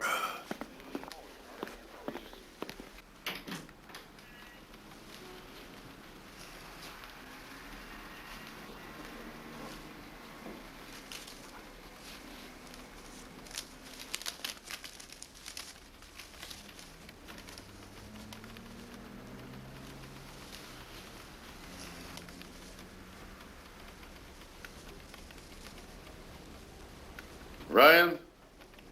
Sir.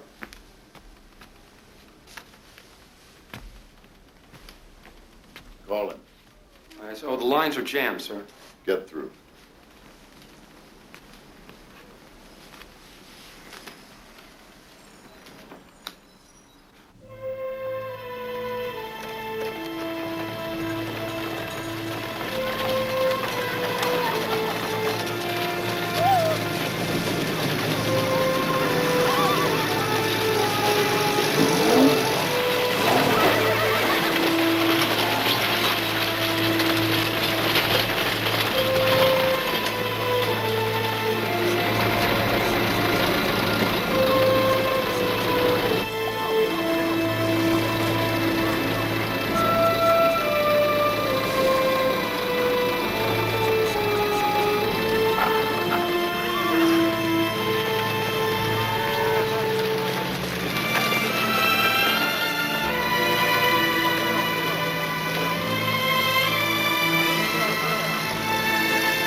It's going to be a long ride to Warsaw, isn't it? Well, maybe it'll thin out as we go along.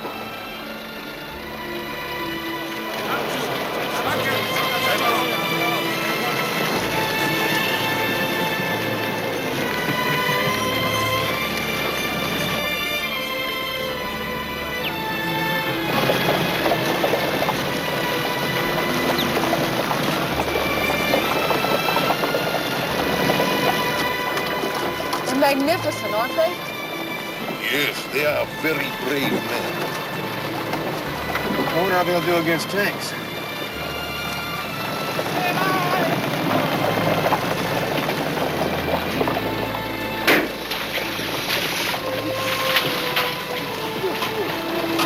I think we have all in tire, I think.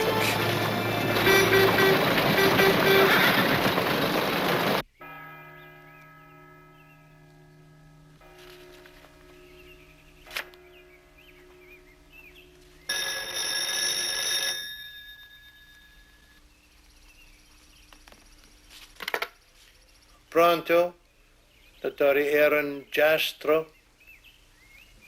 Commander Henry? I had no idea my son was not in Italy with you. No, 7 days ago, he and my niece went off to Warsaw. Warsaw? Yes, she had a friend there in the embassy, Second Secretary Leslie Sloat. They expect to get married, in fact. But I've been trying to get through to Warsaw. I'll get on this right away. Well, it was a harebrained trip, but and your son volunteered to go with her, and that was a great relief to me. He seems to be a very capable young man. I'll wire you as soon as I find anything out. You know, this gives me a strange and terribly sad feeling. I can't help remembering the last war. Not so long ago, Doctor. Well, I hope to meet you one day. I'd like to know Byron's father. He worships you, you know.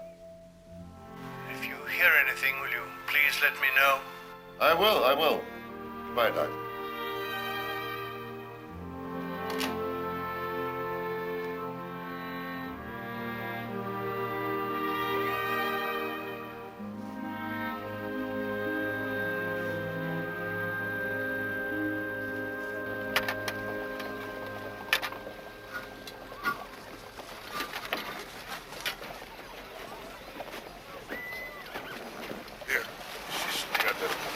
Looks worse than that one. Oh, don't worry. I will fix it very good. Oh, dziękuję. Byron, the woman, she asks if you want something to eat. We cannot eat this. You can. No, thanks. I'll get this tire fixed.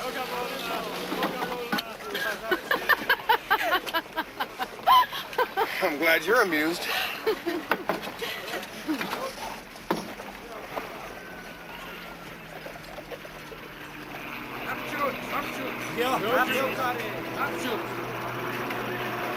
Get into the car. What?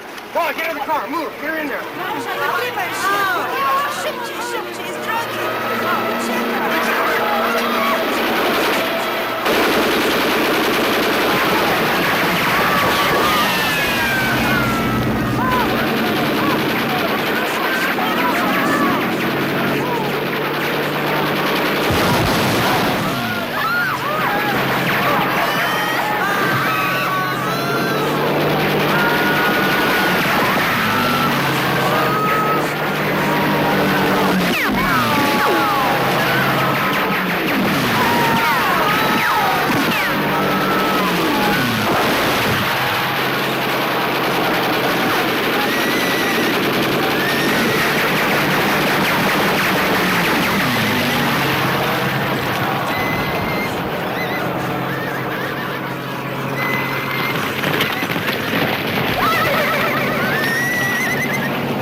close one.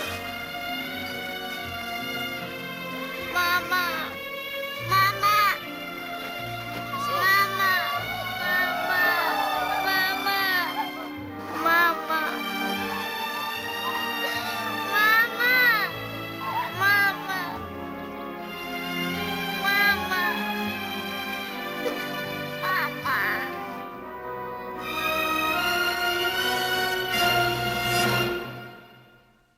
Extra! Read all about it. War in Europe. Hitler invades Poland. Warsaw bombed. England and France mobilizes. Read all about it. Extra. Get your morning papers here. Extra. Extra. I just heard about it on the radio. It's really happening. It sure is, lady. Who's gonna win the war, honey? Well, let's hope it isn't Hitler. Ain't he something sick, huh? I've always said the man is crazy, and this proves it. Well, honey, so long as we keep out of it, who cares who wins? Extra! Read all about it. War in Europe. Hitler invades Poland. Warsaw bombed.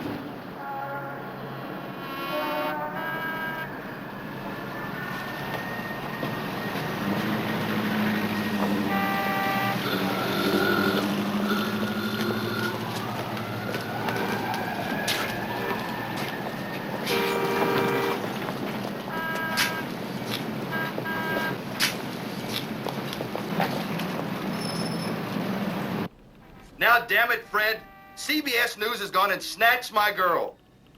I work for CBS, too. Look, I know it's the war. My whole show this morning is about the war. Look, Fred, I need some help down here. What do you mean you can't send me anybody? Fred, there's scripts to be... This is not a one-man operation, Fred. Mr. Cleveland? Just a minute, Fred. Yes? The personnel office sent me. You? How old are you? 20? What's your name? Madeline Henry. All right, Fred. Well, Madeline, let's get started. First, I want some more coffee and a chicken sandwich. And there's tomorrow's script that needs to be typed over. Mr. Cleveland. Yes? Well, I have to tell you that I'm very temporary. Well, I have to go back to Washington in 3 weeks to go to school, or my father will kill me. 3 weeks? Oh. Hey. Mr. Cleveland, please let me work for you till then. I mean, your show is brilliant, and I'll get the coffee and the sandwich, and I'll type the script. How much experience have you had? Well, none, but... Look, I've been trying to get into broadcasting for 4 months. And this is the only chance I've had at a real job. Please give me a chance. What does your father do? Is he in government? Well, he's in Berlin. He's the naval attaché there. Your father is our naval attaché in Nazi Germany? Yeah. Madeline, would you by any chance know of an admiral by the name of Preble? Stuart Preble? That's him. Is he some high mucky-muck? Well, he's chief of naval operations. Big job, huh? Mr. Cleveland, you don't get any higher in the Navy. He's at the Warwick. We keep tabs on all the large hotels. Does he know your father? As a matter of fact, he does. My father was his aide when he was working in Washington. His aide, huh? Look, kid. Admirals and generals usually are lousy guests, but there's a war on, so they're hot. Take this to the Warwick and deliver it into Preble's hand. Don't let them push you around. You mean I got the job? Sure, sure. Just get to Preble. Use the old charm. Make him say yes. How's your charm? Not like yours. Move your tail. Oh, Mr. Cleveland, the sandwich and the coffee? Get going. That's your car fare. Oh, aye, aye, sir. Okay, beef-a-dokey.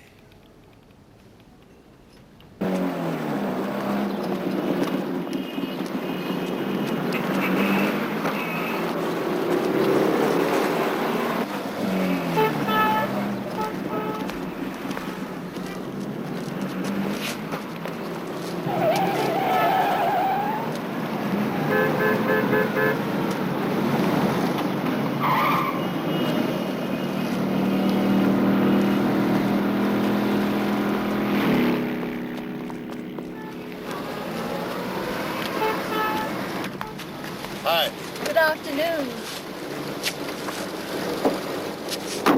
The news is bad.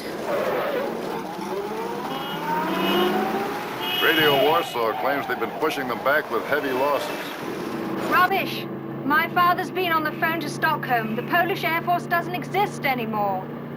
The Germans have broken through the whole front with these tank companies of theirs. Panzers, they're called. Yeah, the Germans are very good at spreading such stuff around.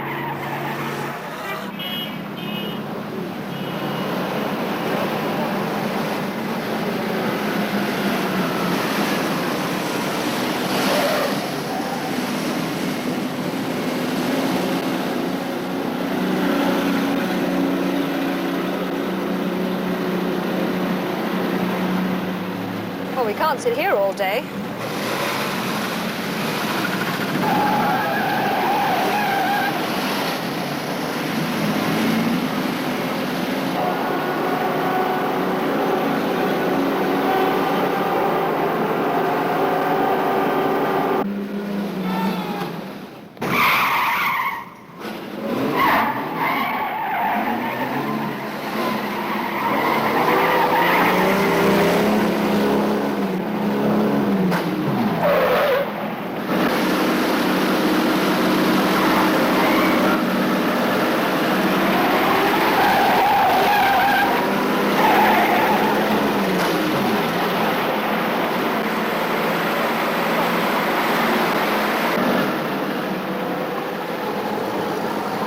I'm gonna miss your fireball style of driving.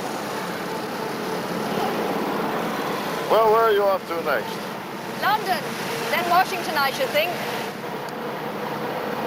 Don't you have a young man in London, Pamela, or several who object to your jumping around so much?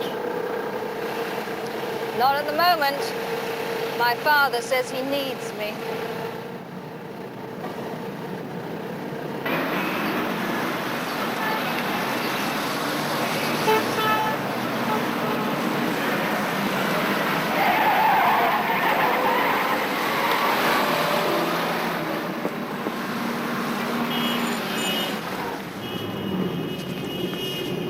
Late as usual. Well, I drove as fast as I could. Oh, come on, Commander. Just in time. I'll be waiting in the same place. Right.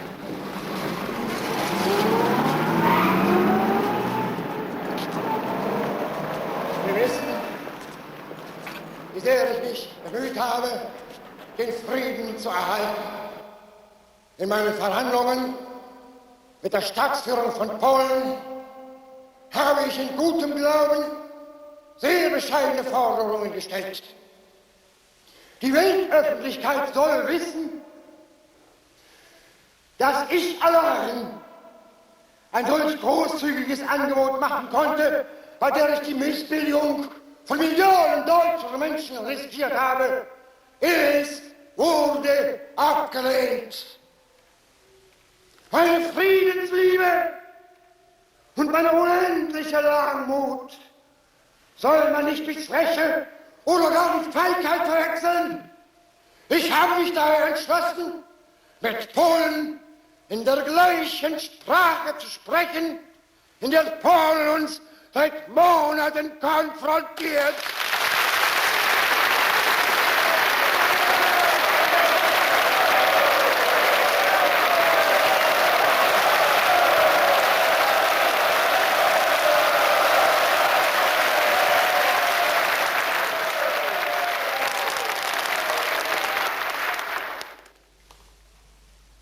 Polen hat heute Nacht zum ersten Mal auf unserem eigenen Territorium auch mit bereits regulären Soldaten geschossen.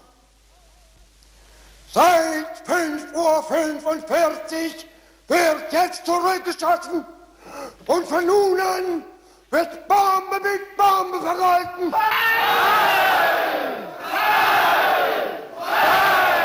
I can't believe they're buying this tripe. They're eating it up. Do you realize he's been talking for almost an hour?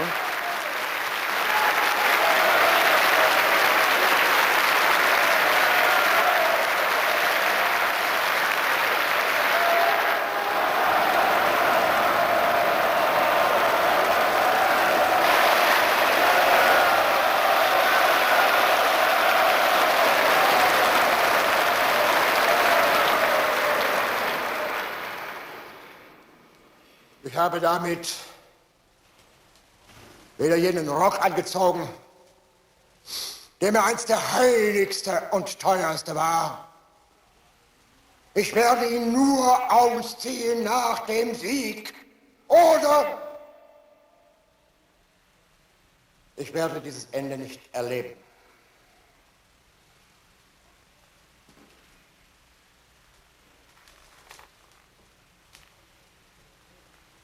Ich möchte Ihnen jetzt noch mein Bekenntnis ins Gedächtnis rufen, das ich damals, als ich meinen Kampf um die Macht im Reich begann, ablegte. Ich werde es Ihnen hier vorlesen. Wenn unser Wille so stark ist, dass keine Not ihn mehr zu zwingen vermag, dann wird unser Wille und unser deutscher Stahl auch jede Not meistern. Deutschland, Sieg heil! Heil! Unser Führer Adolf Hitler, Sieg! Heil! Sieg! Heil! Sieg! Heil!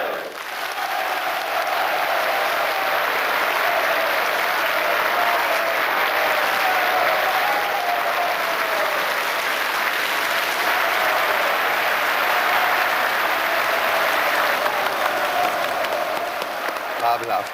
Endlich hat er den Bluff und Block der Franzosen und Engländer aufgedeckt. Die marschieren doch nie. Das werden wir bald wissen.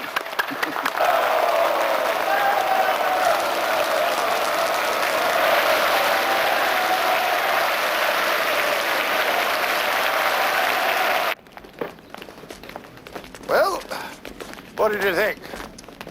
He's not big enough. He's big.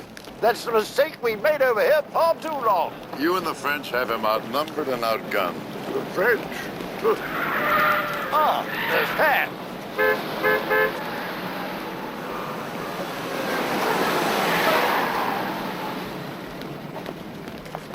Henry, we're gonna need help to stop this fella. You tell them that in Washington. Don't you think I will? You tell him as well. Happy landing. Same to you, Commander.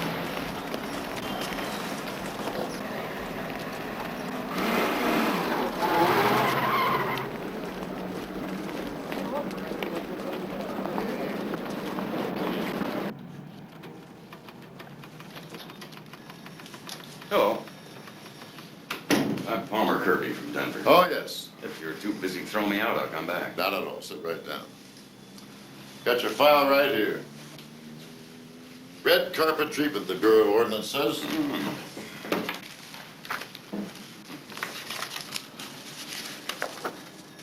How'd you get here? I had to dodge around through Belgium and Norway. Some planes are flying, some aren't.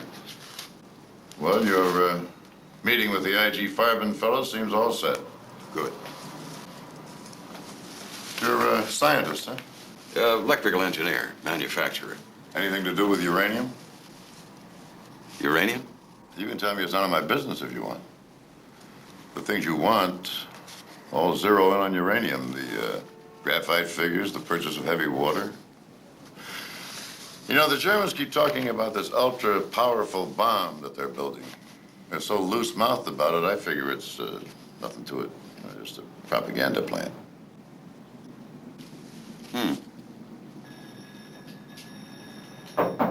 Yeah? Commander, the Chargé wanted to see you the moment you got back. Can you wait? Sure.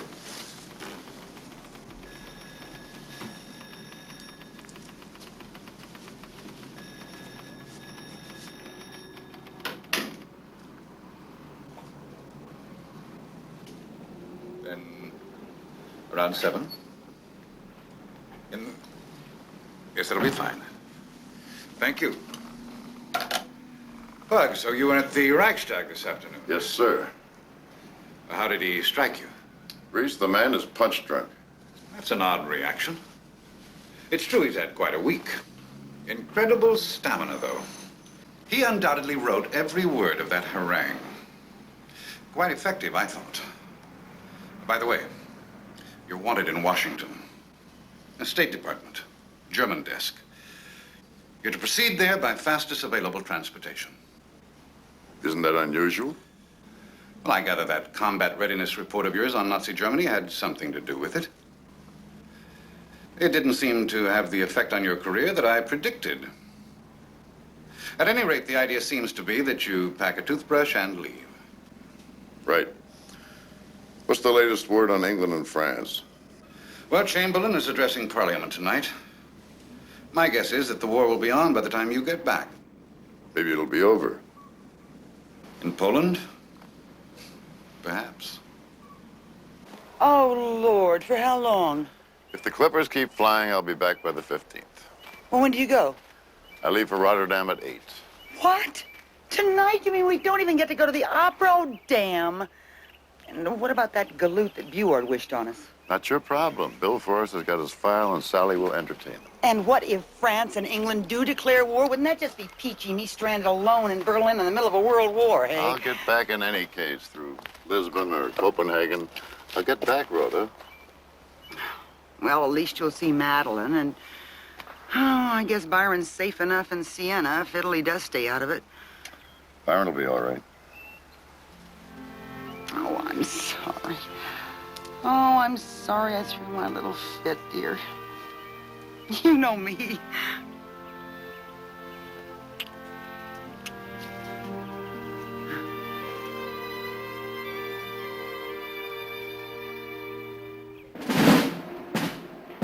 Two days have passed since the German army attacked Poland. England and France have not yet moved. The British ambassador has just delivered a message to Ribbentrop's official interpreter, Paul Schmidt, at the Foreign Ministry. Schmidt is rushing the secret paper to Hitler and his advisors at the Chancellery.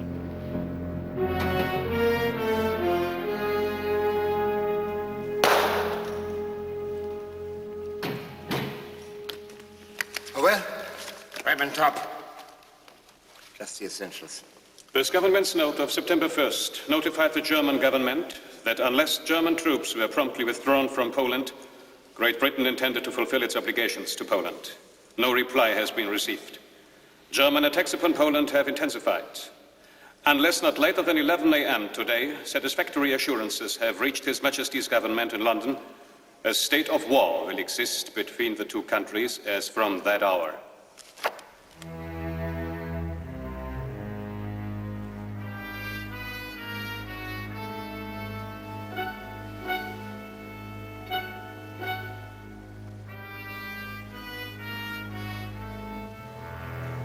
What now? I assume the French will hand in a similar ultimatum within the hour. If we lose this war, may God have mercy on us.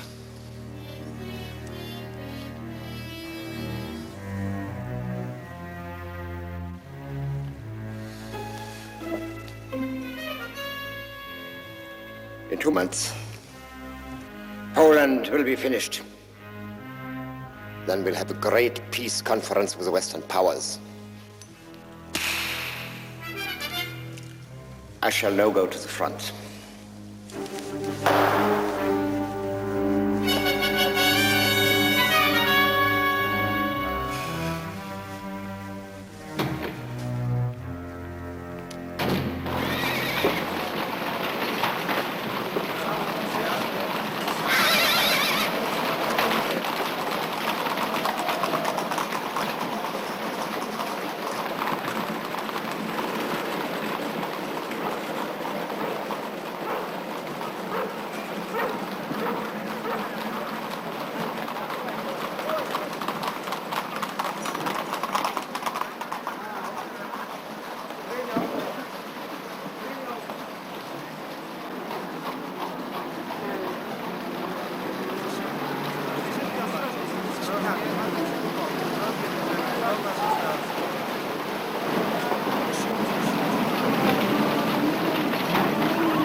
Dokąd pan jedzie?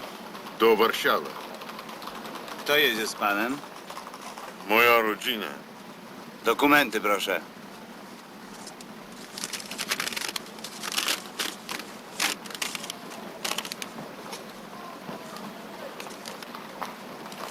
Żydzie. Tak. Czy ty nie wiesz, że tu Niemcy wkraczają? Bawisz się w hazard. Już panu powiedziałem. Chcemy tylko pojechać do Warszawy. Żydzie, nie okazujesz mi pełnego respektu. A jak zabiorę ci samochód, co? Wtedy zobaczymy, jak łatwo Żydom dostać się na piechotkę do Warszawy. What is this? There is bad Polak, there is good Polak. This time very bad Polak. Wszyscy won z samochodu! Powiedziałem won! He wants our automobile. Hold on here. Let me talk to this guy. Careful!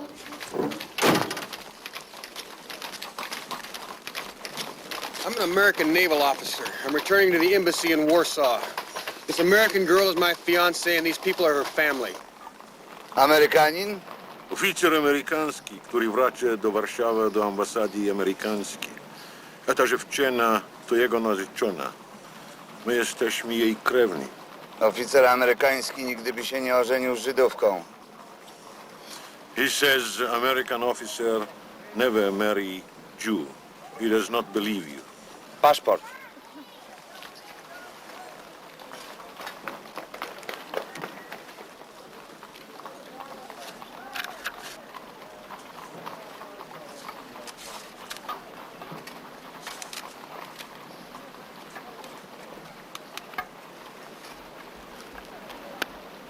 Pójdę z tym Amerykaninem do komendanta.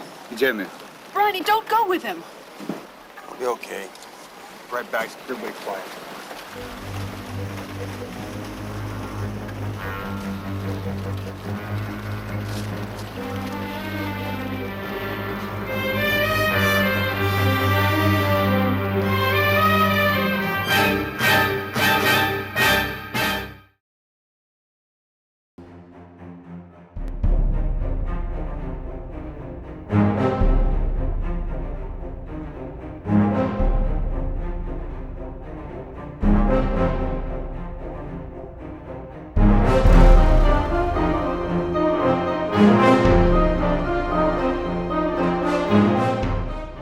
Thanks for watching. If you'd like to help us produce more compelling historical content like this, please like, comment below, and share this video with fellow history buffs. And of course, be sure to subscribe to help keep history happening.